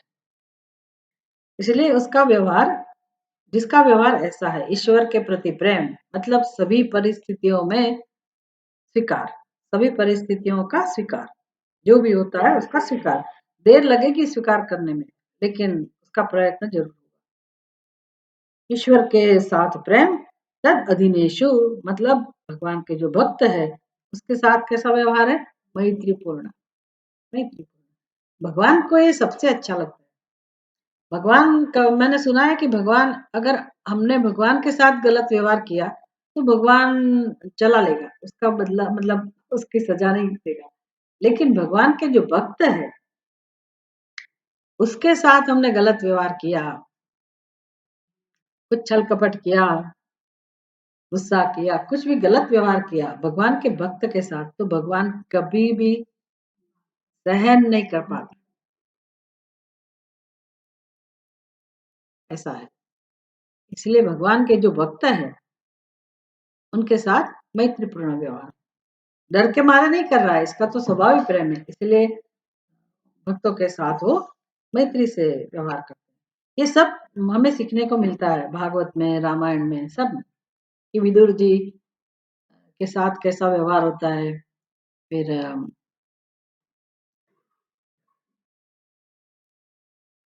जो भी भगवान के जो भी गुहा नाविक, उसके साथ कैसा व्यवहार करना चाहिए, सब भगवान सिखाते हैं ना। कि भगवान के भक्त के साथ किस प्रकार का व्यवहार होना चाहिए। ठीक है। बालिशेषु, बालिशेषु मतलब अज्ञानी जन, उसके साथ कैसे व्यवहार करते हैं भक्त, ये वक्त कृपा से, अज्ञानियों पर कृपा। अभी अज्ञानियों पर कृपा मतलब क्या, हम कोई ऐसे बड़े नहीं है कि दूसरों के ऊपर कृपा करें। ऐसा नहीं कह रहे कि आपके आपको आप ज्ञानी हो गए इसलिए अज्ञानी के ऊपर कृपा करो, ऐसा नहीं है। हमें देखना है, हमें ढूंढने नहीं जाना है कि ये अज्ञानी है इसलिए ऊपर हम दया करें, ऐसी बात नहीं है। ऐसा है ही नहीं कि मैं ज्ञानी हूं और बाकी अज्ञानी हूं, ये ज्ञान में ऐसा आता ही नहीं। मैं ज्ञानी हूं, बाकी सब लोग अज्ञानी है, अगर किसी की समझ ऐसी है तो ज्ञान है ही नहीं। गुरु को पता है कि मैं व्यवस्था के अनुसार गुरु हूं, लेकिन कोई शिष्य नाम की कोई चीज नहीं है, कोई जीव नाम की कोई वस्तु नहीं है, ऐसा ज्ञान है ये। परमात्मा के सिवा कुछ नहीं है, तो मैं गुरु भी नहीं हूं शिष्य भी नहीं, ये ज्ञान है। तो मैं ज्ञानी हूं बाकी सब जन अज्ञानी है, ऐसी समझ के साथ व्यवहार तो उसका कोई जरूरत नहीं। लेकिन ये भागवत जो भक्त है उसकी समझ और उसकी भावना, तो व्यवहार में क्या होता है जब हमारे साथ व्यक्ति व्यवहार करता है तो व्यावहारिक सत्ता में तो ज्ञानी अज्ञानी है, जिसको पता है उसका व्यवहार अलग अलग है, जिस जो व्यक्ति अज्ञानी है उसका व्यवहार भी अलग है। तो हमें क्या सीखना है कि चलो किसी ने हमारे साथ दुर्व्यवहार किया, विश्वास था लेकिन विश्वासघात किया, छल कपट की, कुछ हुआ, तिरस्कार किया उसने, हमारा अपमान कर दिया, कुछ ऐसा हुआ, तो हमें क्या सोचना चाहिए, हमें क्या सोचना चाहिए कि मुझे भगवान ने मौका दिया है सत्संग करने का, मुझे पता है कि ऐसा व्यवहार कहाँ से आता है, तो मैं अपने ऊपर नियंत्रण कर सकती हूँ कि मैं ऐसा व्यवहार नहीं करूंगी, क्योंकि मुझे थोड़ा सीखने को मिला है। उस व्यक्ति को ये मौका नहीं मिला है, कोई भी कारण हो, उसको भगवान की कृपा नहीं मिली है, सत्संग नहीं मिला है उसको, उसकी समझ नहीं बदली है, तो उसके व्यवहार का कारण कौन है, उसका अज्ञान, व्यक्ति का अज्ञान। तो अज्ञानियों का व्यवहार ऐसा ही होगा, उसमें आश्चर्य नहीं होना चाहिए। हम गुस्से हो जाते हैं ना, उसने क्यों मेरे साथ ऐसा व्यवहार किया, तो जब अज्ञान है बुद्धि में तो उसका व्यवहार ऐसा ही होगा। यू कांट एक्सपेक्ट, हम कहेंगे अपेक्षा नहीं रखनी चाहिए, तो अपेक्षा नहीं रखनी चाहिए, जब ये समझेंगे तब अपेक्षा नहीं रहेगी। वो ऐसा ही करेगा क्योंकि उसकी बुद्धि में अज्ञान है, मेरी बुद्धि में भी अज्ञान है या तो था, लेकिन मुझे चांस मिला है काम करने का, भगवान की कृपा है, उसको अभी ये चांस नहीं मिला। तो ये समझ होगी तो हम किसी का भी व्यवहार स्वीकार कर सकते हैं। ऐसा नहीं कि हमें उसका भोग बनना है उसके दुर्व्यवहार, ये नहीं बात कह रहे, पर उसके प्रति जो द्वेष उत्पन्न होता है ना, वो नहीं होगा, उसका तिरस्कार हम करते वो नहीं करेंगे, उसका स्वीकार हो जाएगा, चलो भी इसने किया ठीक है, फिर हम डिसाइड कर सकते हैं कि उसके साथ रहना है नहीं रहना है, उसके साथ व्यवहार करना है नहीं करना है, कैसे करना है, वो सब हम सोच सकते हैं। लेकिन अपने हृदय में उसके लिए एक स्थान बना रहेगा कि वो अज्ञान है इसलिए उसका व्यवहार है। ये तो इतना महत्वपूर्ण उपदेश है, क्योंकि सभी गृहस्थियों के लिए, सभी के जीवन में, सभी के घर में कोई ना कोई स्वजन तो ऐसा होगा ही कि जिसका व्यवहार दुख देने वाला, तो क्या करेंगे।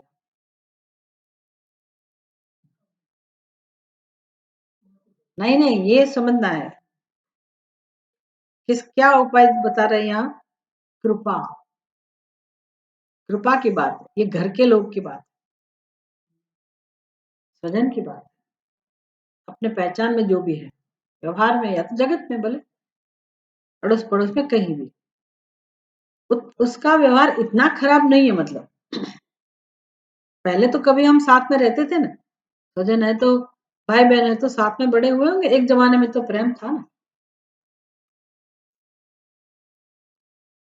तो ये समझ अगर हमारे अंदर है कि वो मनुष्य अज्ञानी है, इसलिए उसका व्यवहार ऐसा ही होगा।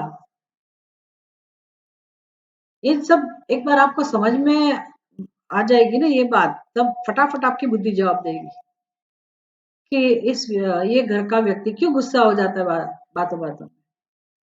तो या तो ईर्ष्या होगी, या स्पर्धा होगी, कुछ ना कुछ होगा। अभी कोई हमारी फेवर करता है, 5-6 भाई बहन है और माता ने किसी एक संतान का संतान के लिए कुछ अच्छा बोल दिया, वो बाहर रहता है, वो व्यक्ति आया और उसको ज्यादा प्रेम प्रकट होगा उसके प्रति, तो दूसरे भाई या दूसरे बहन के मन में क्या होगा? देखा,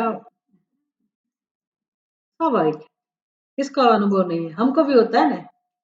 मेरी तरफ नहीं देखा है, मेरी बहन को ही सब मिला, मेरे भाई को ही सब मिला, या तो इसको ही मिला, तो हमारा तिरस्कार हुआ ऐसा हम समझते हैं, और उस तिरस्कार की भावना मतलब अनुभव के कारण हमारे अंदर ईर्ष्या की वृत्ति पैदा होती है उसके प्रति। जिसको माता पिता का प्रेम मिल रहा है ऐसा लग रहा है, उसी स्वजन के साथ भाई बहनों के प्रति थोड़ा गुस्सा प्रकट होगा, क्रोध जन्मे। भी वो तो निर्दोष व्यक्ति है, उसने क्या किया? खाली माता ने थोड़ा ऐसे व्यवहार किया, कोई कारण है भी, लेकिन दूसरे भाई को बहन को लगेगा कि देखा, वो ज्यादा प्रेम उसके उसको ही करता है। अभी इसका जवाब क्या है? वो द्वेषी व्यक्ति नहीं है, घर का ही सभ्य है, लेकिन ये सहज है। ऐसी वृत्तियां सहज है, क्योंकि जीव को प्रेम ही चाहिए, प्रेम के सिवा कुछ नहीं चाहिए। और ये बाहर से चाहिए ना, ये जो अज्ञान है ना, वो सब जगह है। इसलिए आप यहाँ की बात कर लो, किसी एक का मैंने कुछ प्रशंसा कर दी गलती से, हम ऐसा करते नहीं, पर मान लो कभी कर दी, किसी को खुश कर दिया, तो दूसरे का मुंह ऐसा फूलेगा कि हम इतना काम करते हैं, हम इतना ये करते हैं, और हमारा कभी ये नहीं किया, और इसका एक दिन आया नया नया पहली बार आया, इसकी तरफ देखा है, सब चलता है ये सब।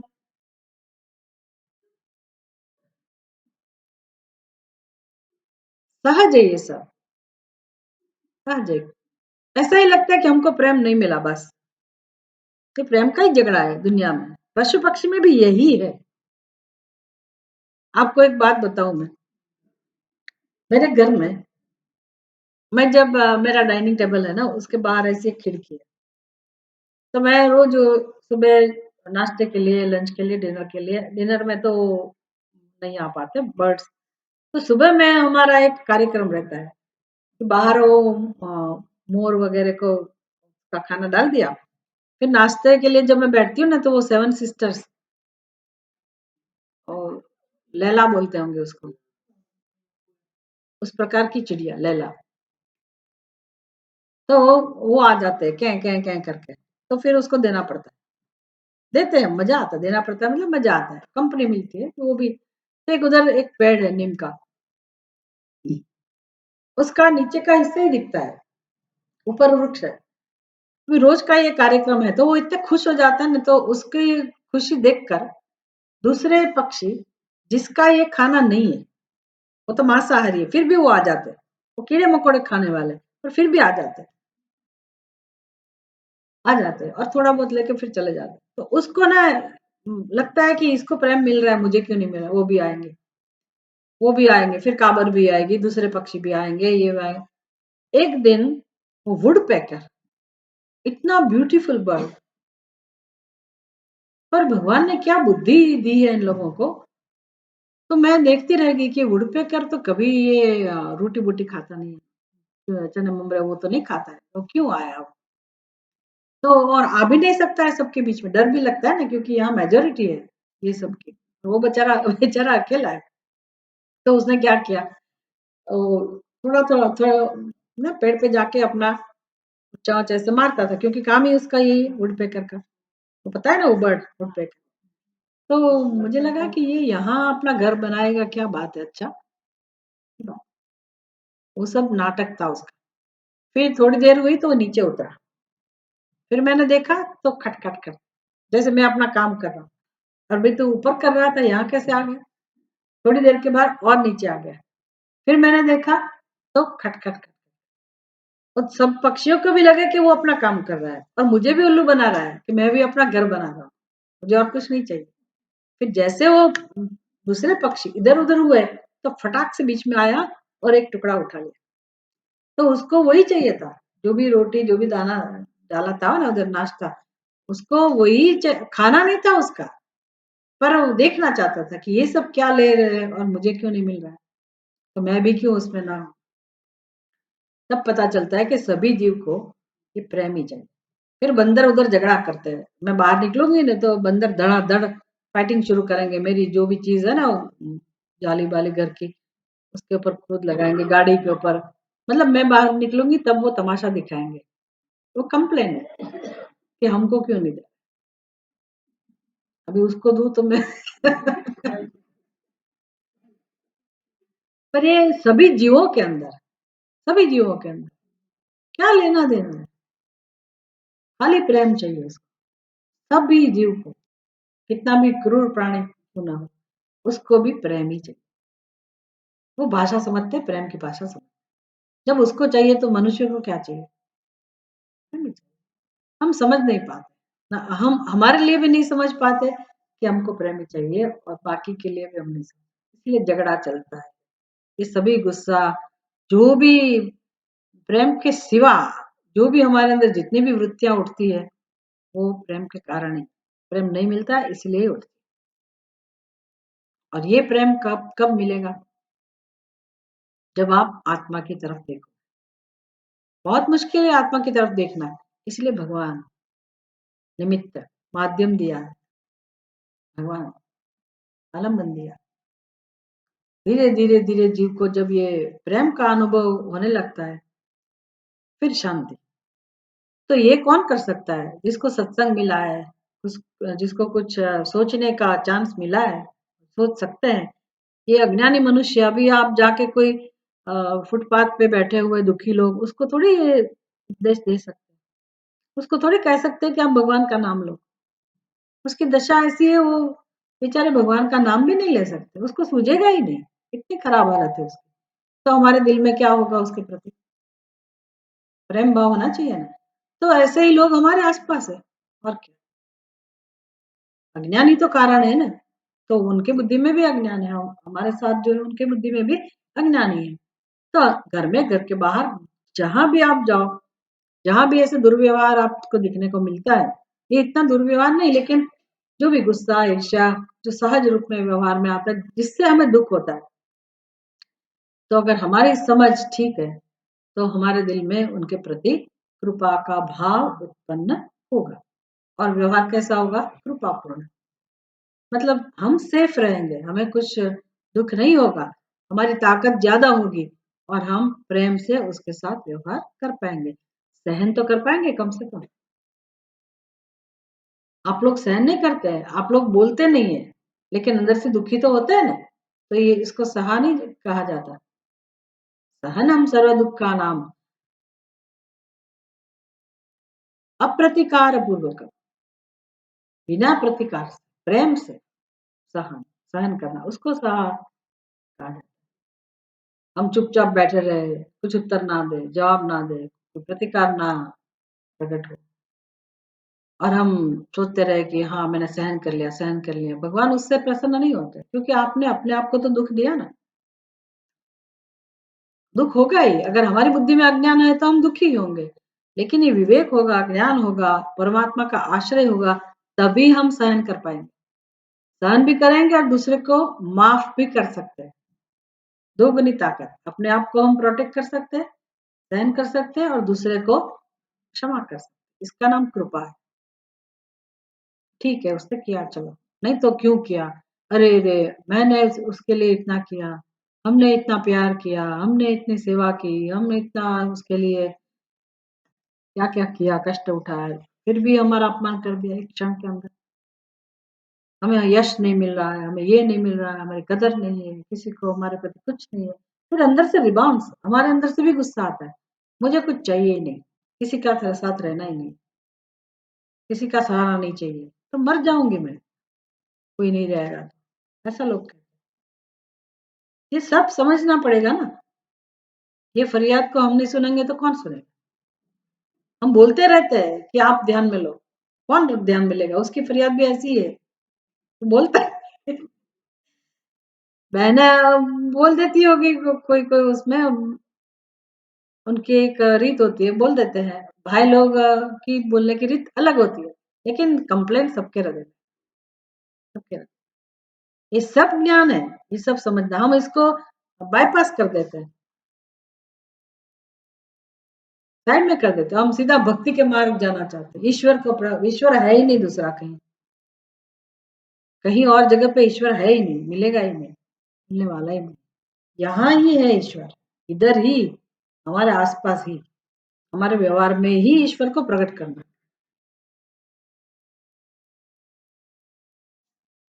मंदिर में जाके भजन गा लिया तो उसमें कौन सी बड़ी बात है? जरा इन लोगों के पास बैठ के भजन गाने की ताकत है तब। एकांत में जाके भजन कर लिया तो ठीक है, उसमें कौन सी आपने बड़ा फर्क। घर में बैठ के आगे करके दिखाओ।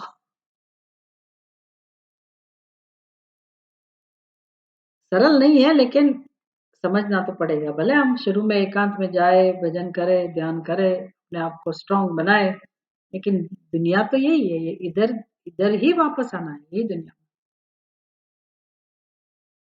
व्यवहार तो करना पड़ेगा। चलो 3 लोग हो गए। कौन-कौन? ईश्वर, उनके भक्त और अज्ञा। चौथे कौन है? ऋषत्सु, ऋषत्सु, ऋषत्सु देशी जन। देशी जन भगवान से द्वेष करने वाले।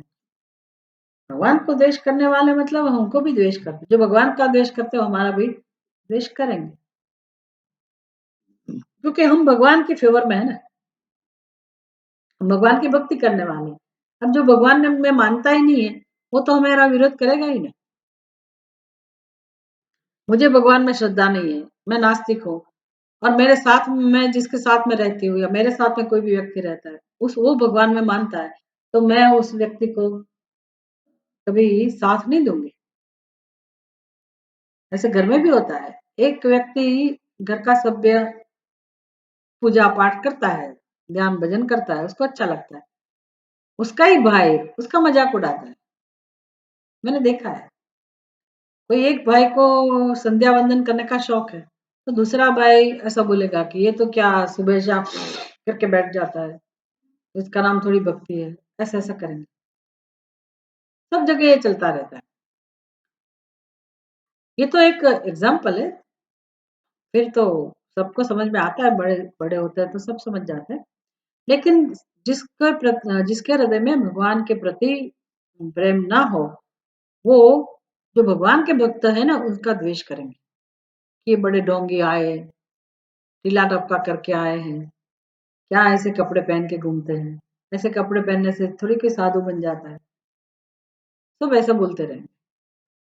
इसको कहते हैं द्वेषी, द्वेषी जन, भगवान को द्वेष करने वाले। तो भगवान को जो द्वेष करते हैं, वो भगवान के भक्त के साथ भी द्वेष करेंगे। उनको एलर्जी होती है, मंदिर की एलर्जी, ये भगवे वस्त्र की एलर्जी, साधु संतों की एलर्जी, शास्त्र की एलर्जी, उसकी हमेशा एलर्जी रहती है। इसलिए वो सत्संग में नहीं आएंगे, आप कितना भी कहो, नहीं आएंगे, मंदिर में नहीं जाएंगे, व्रत तपस्या नहीं करेंगे। तुम करना है तो करो, मैं नहीं करूंगी। या तो बहन अगर ऐसी है तो वो ऐसा कहेगी, भाई ऐसा है तो ऐसे जो लोग हैं उनके साथ कैसे व्यवहार करना चाहिए? लास्ट कौन सा व्यवहार है? पहला प्रेम हो गया, फिर मैत्री, फिर कृपा, चौथा अपेक्षा नहीं, संधि आपको आनी चाहिए। संस्कृत व्याकरण है। शब्द कौन सा है उसके पहले का? पहला शब्द कौन सा है उसके पहले? कृपा, कृपा, कृपा, फिर कृपोपेक्षा है। कृपोपेक्षा शब्द है ना, तो संधि कैसे आप अलग करेंगे? तो सूर्योदय है, सूर्य प्लस उदय, दामोदर, दामा उदर, दामोदर।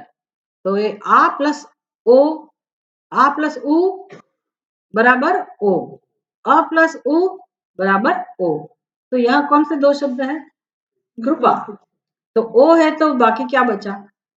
ओ किस आ के साथ क्या स्वर मिले तो ओ से होता है? उ। आ प्लस उ होने से ओ होता है। तो कृपा शब्द तो पता है। तो दूसरा शब्द क्या होगा? उपेक्षा। अपेक्षा नहीं लेकिन उपेक्षा। क्योंकि द्वेषी जनों से उपेक्षा रख के क्या करना? उपेक्षा रखेंगे, वो व्यवहार उपदेश नहीं हो सकता। तो उपेक्षा, भगवान से द्वेष करने वालों की उपेक्षा करता है। उपेक्षा मतलब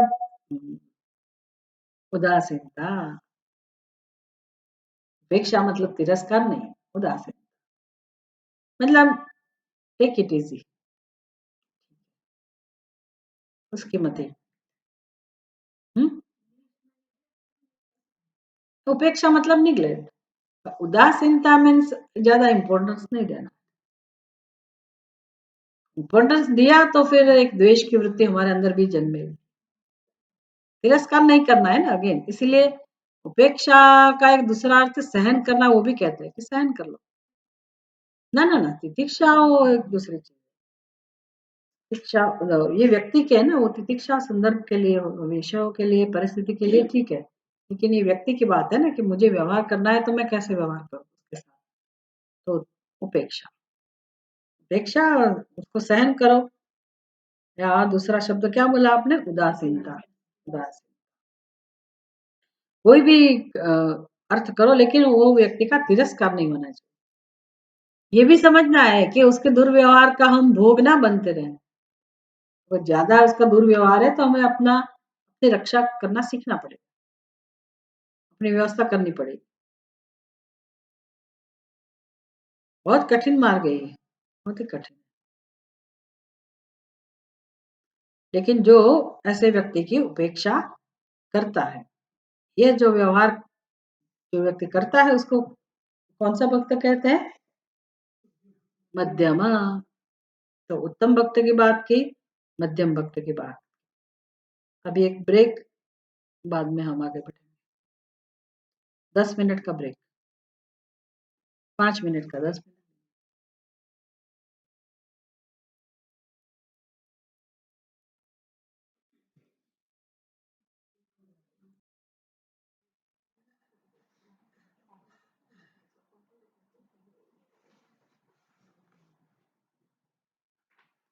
नेक्स्ट वर्स 49, 49। देहेन्द्रिय प्राण मनोदियां यः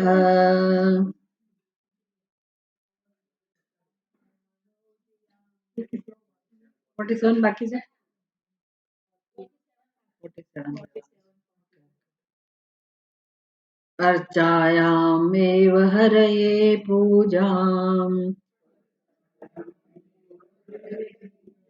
अर्चायामेव हरये पूजां यश्रद्धये हते, न तद्भक्तेषु चान्येषु स भक्तः प्राकृतस्मृतः।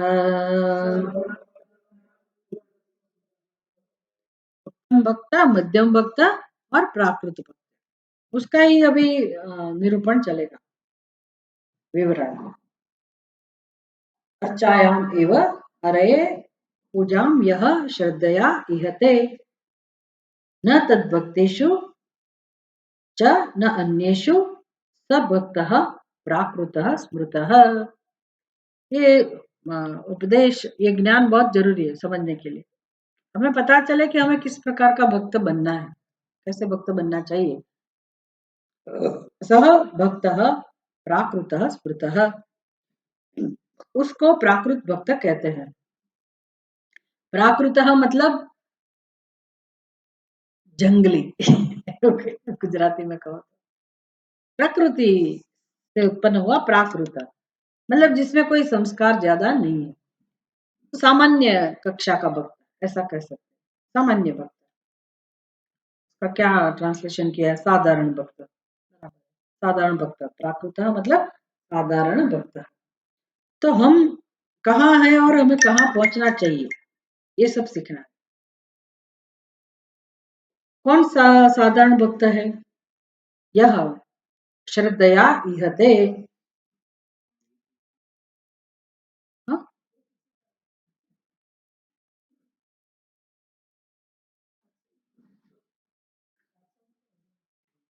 पीछे का कर रहे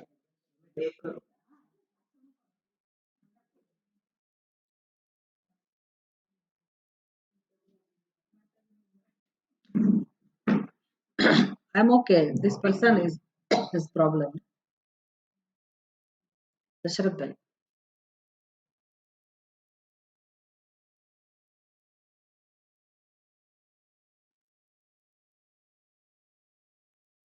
यह श्रद्धया इहते, जो श्रद्धा से प्रवृत्त होता है उसको साधारण भक्त कहते हैं। किसमें श्रद्धा है उसकी? अर्चायाम एवं हरये पूजा, यह श्रद्धया इहते। हरे अर्चायाम एवं इहते, तो भगवान के अर्चा विग्रह, अर्चायाम, तो अर्चायाम वो विग्रह की बात कर रहे हैं। श्री कृष्ण भगवान का स्वरूप विग्रह, रामचंद्र जी का विग्रह। तो विग्रह जो हमारे पास हम रखते हैं भगवान की पूजा के लिए, तो जो भक्त भगवान के अर्चा विग्रह, प्रतिमा आदि, या तो छवि हो या भगवान का विग्रह हो, मूर्ति हो, उसकी पूजा श्रद्धा से करता है, वो साधारण भक्त है। उसमें और क्या उसकी वृत्ति है? शब्द है आचार्य अर्चायाम एव, मतलब यही पूजा है उसके। वो क्या समझता है कि मेरे जो ये भगवान है, बस उसकी ही अर्चना करनी चाहिए, उसकी अर्चना में सब आ गया। तो विग्रह की, मूर्ति की पूजा कर ली, बस वो भक्त अपने आप को समझता है इतना करने से।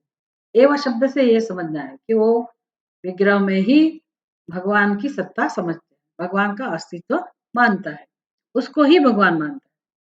बाकी सब क्या है उसकी उसको चिंता नहीं है, ये साधारण भक्त है। फिर क्या करता है? न तद भक्तेषु, भगवान के जो भक्त है उसकी पूजा नहीं करता, उसको आदर भी नहीं देता है। ऐसे है, सब प्रकार के जो वर्णन आता है ना, वो समाज में जो लोग हैं ना उसका ही वर्णन है, कल्पना नहीं है। सब आपको दिखेंगे, हम भी उसमें से एक हो सकते हैं। बस सब वही, मतलब दूसरे किसी का अस्तित्व है ही नहीं, उसको आदर नहीं देते दूसरे को। कितने सारे भक्त अपने आप को भक्त जो कहते हैं, वो उनकी वृत्ति ऐसी होती है, वो दूसरे को आदर नहीं देते। दूसरे भगवान के जो भक्त है, ब्रह्मचारी है, विद्वान है, साधु सन्यासी है, उसकी परवाह नहीं करेंगे, उसको वो रिस्पेक्ट नहीं करते, आदर नहीं करते, और अपने आप को भक्त समझते हैं। तो भगवान के जो भक्त है न, उनकी पूजा नहीं करते। भगवान के भक्त और अन्य किसी की पूजा में प्रवृत्त नहीं होता। मतलब अपने घर में अपनी भगवान की पूजा कर ली, फिर आप कहेंगे कि चलो ये पूजा है आप इसमें आओ, नहीं, मैंने भगवान ने जो कर ली वही ठीक है, बराबर है। लेकिन किसी की पूजा कभी अगर जाना है तो उसमें करनी पड़ी तो जाना चाहिए, कोई ऐसा निमित्त है तो उसकी पूजा के लिए जाना चाहिए। लेकिन वो कहेंगे कि नहीं, ये तो बस मैं इसकी ही पूजा करता हूँ, इसलिए दूसरी पूजा में नहीं जाऊंगा। इसका मतलब है दूसरे विग्रह में श्रद्धा नहीं है, दूसरे भगवान में श्रद्धा नहीं है, भगवान का दूसरा स्वरूप है उसमें भी श्रद्धा नहीं है। जैसे कोई कोई कहता है ना कि हम तो खाली कृष्ण के ही भक्त हैं, फिर हम शिव जी के मंदिर में क्यों जाए? इसकी बात है। शिव बोलते भी नहीं। कपड़ा सिलाने जाना, गुजराती में बोलते हैं ना, सिवान। कपड़े बनाने जाना। लेने के लिए गुजराती में शिव बोलते हैं, शिव। वो भगवान शिव के साथ जोड़ दिया, तो भगवान शिव का नाम भी नहीं लेना है। ऐसे पराक्रमी लोग भी है ना अपने यहाँ, गुजरात में सबसे ज्यादा होंगे, सबसे ज्यादा गुजराती लोग ज्यादा।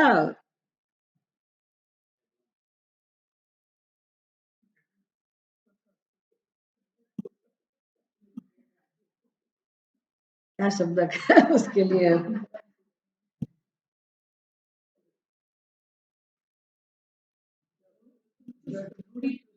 नहीं, रोटी चुस्त नहीं, गुजराती में शब्द है वेवला। बुद्धि का उपयोग नहीं करेंगे, विवेक नहीं होगा।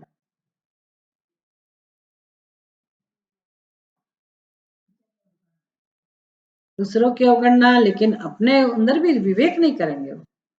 बस उसको नाच गाना जो भी है उसको भक्ति कहेंगे, बस ये सब कर लिया उसका नाम ही भक्ति है, आडंबर में मानते हैं, ऐसे भी। और नहीं है, सही भक्त भी है लेकिन वो प्रकट नहीं होते, वो अपने आप भक्ति करते हैं अपनी तरफ से। पर वो ऐसे लोग भी है जो शिव में मानते हैं तो कृष्ण में नहीं मानेंगे, कृष्ण में मानते हैं तो शिव जी में नहीं मानेंगे, ऐसा उनका व्यवहार है। खास करके ऐसे संप्रदाय भी है, तो ऐसे संप्रदाय भी है कि जो कृष्ण में मतलब आपको दूसरी जगह जाना ही नहीं है, उसको अनन्य भक्ति कहते हैं, अनन्य आश्रय, इसका आश्रय लिया फिर कहीं जाना ही नहीं। तो ये भगवान ने तो कहीं नहीं लिखा है, शास्त्र में तो कहीं भी ऐसा नहीं दिखता है। अनन्य भक्ति मतलब न अन्य अस्ति यस्य, जिसके लिए भगवान के सिवा कुछ है ही नहीं, उसको अनन्य भक्ति। लेकिन ये लोग ने व्याख्या बदल दी, अनन्य मतलब बस ये लाला मतलब लाला। यहाँ तक कि कृष्ण भगवान जो लड्डू गोपाल है ना वही इष्ट देव, फिर 16 साल के जो है ना भगवान, वो नहीं, उसकी भक्ति नहीं करना, उसकी सेवा नहीं करना, इसको क्या कहेंगे? ये कोई भक्ति है? ऐसा सोचने का नहीं कुछ।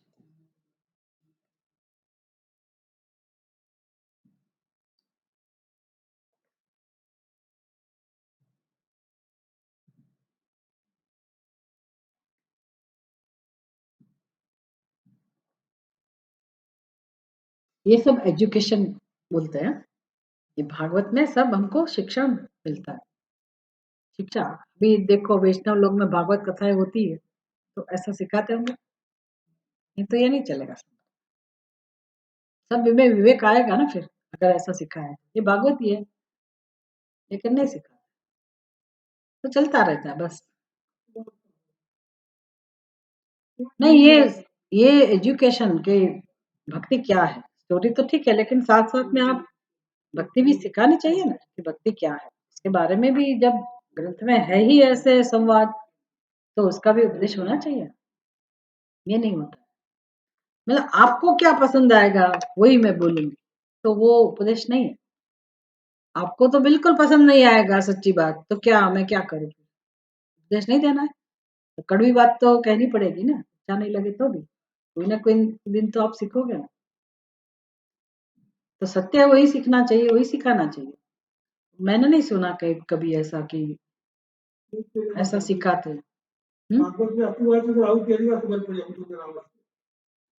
ला।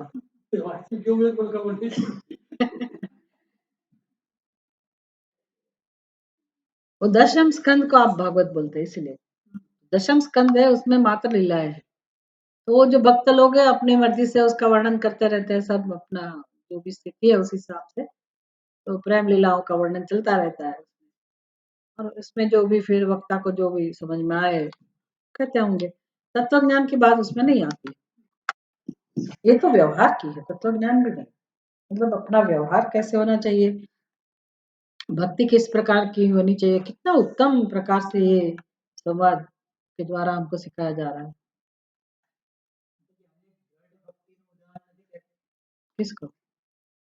તુલસીદાસ ને ના ઉદાહરણમાં એમને જ્યારે દ્વારકા કે એમાં દર્શન કરવા ગયા ત્યારે ભગવાનને એમણે કીધું કે તું ધનુષ બાણ જો તમે હાથમાં લો તો જ હું તમને પગે લાગવું એમ. હમ અને ભગવાને એ વખતે ધનુષ બાણ હાથમાં લીધા હમ એવું કહેવાય છે.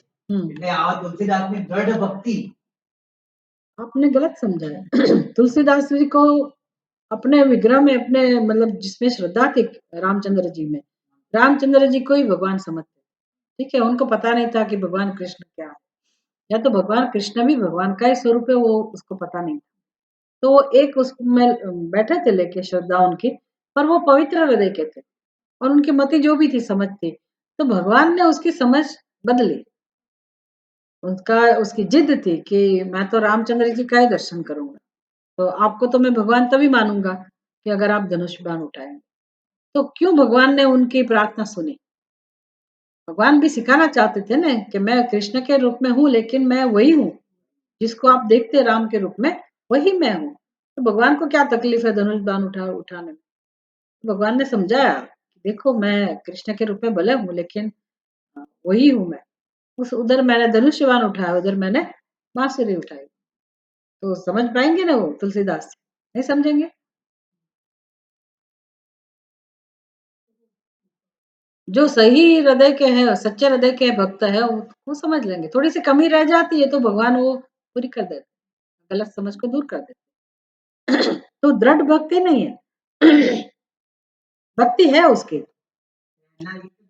लेकिन लेकिन भगवान क्या है ये समझे बिना तो भक्ति अधूरी है ना। संसार से तो उसको ऊपर उठे कि चलो भाई रामचंद्र जी में प्रीति हुई, लेकिन रामचंद्र जी है क्या ये तो समझना पड़ेगा ना। तब तक वो जीव का कल्याण नहीं होगा। इसलिए भगवान फिर ऐसी लीलाएं करते हैं और ये कथाएं चलती है। मीराबाई के बारे में भी ऐसा है। मीराबाई को भी कहा कि इधर यहाँ दर्शन के लिए जाना है शादी के बाद, तो क्या नहीं, मैं तो बस गिरधर कृष्ण भगवान के सिवा किसी को मस्तक नहीं झुका। तो मीराबाई के साथ भी ऐसा हुआ। फिर मीराबाई ने जब गोसाई जी को मैसेज दिया कि मैं आपके दर्शन के लिए आना चाहती हूँ, तो गोसाई जी ने ऐसा जवाब दिया कि मैं स्त्री का मुख नहीं देखता।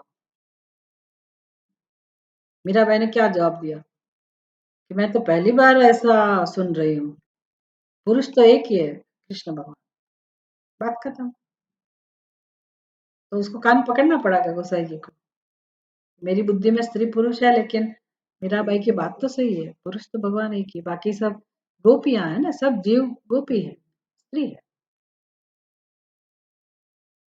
तो ऐसी कथाएं हैं समझने की, ठीक है। वेदांतिन को कोई चिंता नहीं है, वेदांतिन लोग जल्दी समझ सकते हैं, काफी क्लैरिटी होती है ना, सब फटाफट समझ में आ जाता है कि गलती कहाँ है, बस सुधारनी है और कुछ नहीं। प्रेम तो है ही हृदय में भगवान के लिए, तो वहां इधर है इधर नहीं है तो क्यों ऐसा, वही समझना है। एक जगह प्रेम हो तो वो प्रेम नहीं कहलाता, चाहे वो भगवान हो या मनुष्य हो। प्रेम मतलब प्रेम, उसमें कोई बंधन नहीं होता है।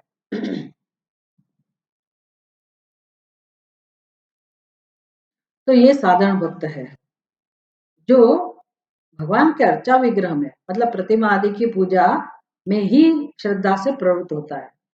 दूसरे विग्रह की वो पूजा भी नहीं करेंगे, या तो भगवान के भक्तों को भी आदर नहीं देंगे। ऐसे जो भक्त है, ऐसी मति वाले, वो साधारण भक्त है। ज्यादा करके हम ऐसे ही है, थोड़ा बहुत आदर करते हैं, करना चाहिए इसे, लेकिन मन से इतना आदर हम भगवान के भक्तों का नहीं करते। सी भगवान को अगर आप कभी उसको नमस्कार नहीं किया, अपने भले भगवान घर में विराजमान, पूजा स्थान में भगवान जो विराजमान है उनको अगर कभी आपने नमस्कार नहीं किया, या कुछ जो विधि विधि करनी है वो नहीं की, पूजा नहीं किया, तो वो भगवान को दुख नहीं लगेगा। कभी ऐसा हुआ तो ये हमारे लिए है, लेकिन भगवान के भक्त हमारे साथ साथ है ना, हमारे जैसे ही है ना, तो हमारे संपर्क में आते हैं, कभी उनके संपर्क में हम आए, तो उसके साथ क्या व्यवहार करना चाहिए। उसमें अगर हमने कुछ कुछ चूक कर दी, हमसे कुछ चूक हो गई, हमने आदर नहीं दिया, तिरस्कार किया, वो चाहे अपनी माता हो, बहन हो, भाई हो, कोई भी हो, तो उनके प्रति एक सहृदयता, थोड़ा आदर, सद्भाव, सत्कार ऐसा होना चाहिए। बस यही सीखना है। हम क्या समझते हैं, बस अगर भगवान की पूजा नहीं की तो भगवान गुस्सा हो जाएंगे, लेकिन घर के लोगों के साथ या समाज में किसी के साथ ऐसा विचित्र व्यवहार कर दिया तो हमको कुछ ऐसा नहीं होता है कि हमने गलत किया, वहां हम फट से तिरस्कार करते हैं। तो क्या उससे भगवान प्रसन्न होंगे? तो ये सीखना है। भक्ति मतलब करने की चीज नहीं है, थोड़े फूल चढ़ा दिए, भगवान को अभिषेक कर दिया, हाँ हाँ भगवान की भक्ति मैंने कर दी, कुछ कर्म कर दिया। तो भक्ति कर्म है जरूर, बाहर का फॉर्म है, लेकिन उसके पीछे भाव क्या है, स्पिरिट क्या है, वो भी सीखना पड़ेगा। पत्थर को क्या जरूरत है वैसे हमारे भाव की? प्रेम से मस्तक नमाओ नहीं नमाओ, पत्थर को क्या कुछ फर्क पड़ेगा? हमारे लिए है वो पत्थर, आलम्बन है जिनको नमस्कार करने से हमारे हृदय में से प्रेम प्रकट होता है, वो करना है। लेकिन जीवंत व्यक्ति जब अपने सामने है तो भले हम उसको नमस्कार नहीं करें, लेकिन कम से कम उसका स्वीकार तो करें, दुर्व्यवहार तो ना करें। ये भक्ति का स्वरूप है। लोग क्या, कोई कोई लोग क्या करते हैं कि हम तो बस लोगों का अपमान नहीं करते, हम व्यवहार सही करते हैं इसलिए हम पूजा नहीं करते। ये भी गलत है। उसको पूजा के लिए कोई आदर नहीं, पूजा का स्वीकार नहीं, हम तो इसको ही सब कुछ समझते, ये भी गलत है। वो भी जरूर है, ये भी जरूर है। ये ट्रेनिंग सेंटर है, अपना पूजा गृह है ना पूजा मंदिर वो ट्रेनिंग सेंटर है। उधर आप भगवान के साथ पहले प्रेम से व्यवहार करो, आपकी जो भी भावनाएं व्यक्त करो, क्योंकि वहां सलामती है। भगवान हमको गलत नहीं समझेंगे, भगवान गुस्सा भी नहीं करेंगे आप चाहे कैसा भी व्यवहार करो वो तो हंसते ही रहेंगे, इसलिए हम सेफ है।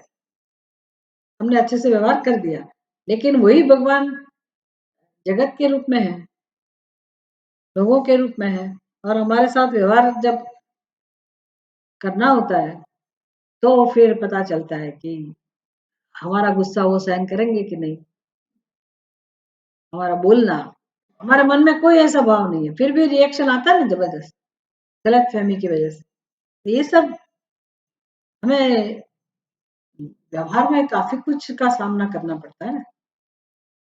तो वो पूजा कैसे करें? भगवान के साथ तो इजी था, भगवान हम वो नहीं करेंगे, क्यों क्यों ऐसा क्यों किया, ऐसा नहीं करेंगे आज मुझे नैवेद्य में ये क्या तल की चिक्की दी, ऐसा क्यों दिया, वो नहीं करेंगे आज खाली शक्कर दे दी, आज मात्र तुलसी दे दी ऐसा नहीं कहेंगे। लाओ भाई अपना माइक्रोफोन।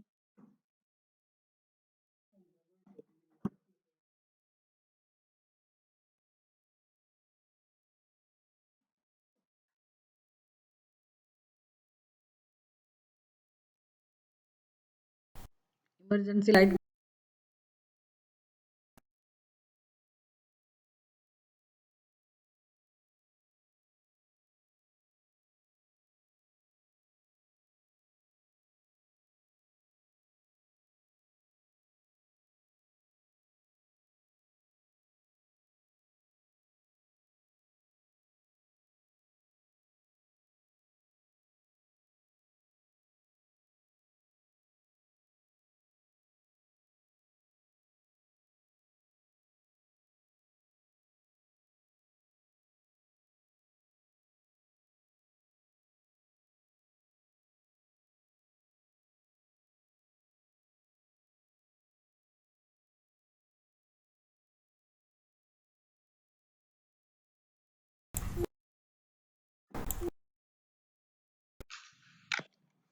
હજુ ના મેસેજ શું છે લેપટોપમાં?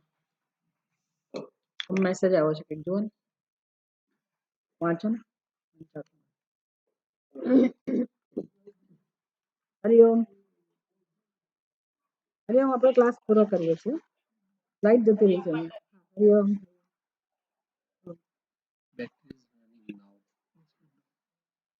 એ ઓકે કરવાનું છે પછી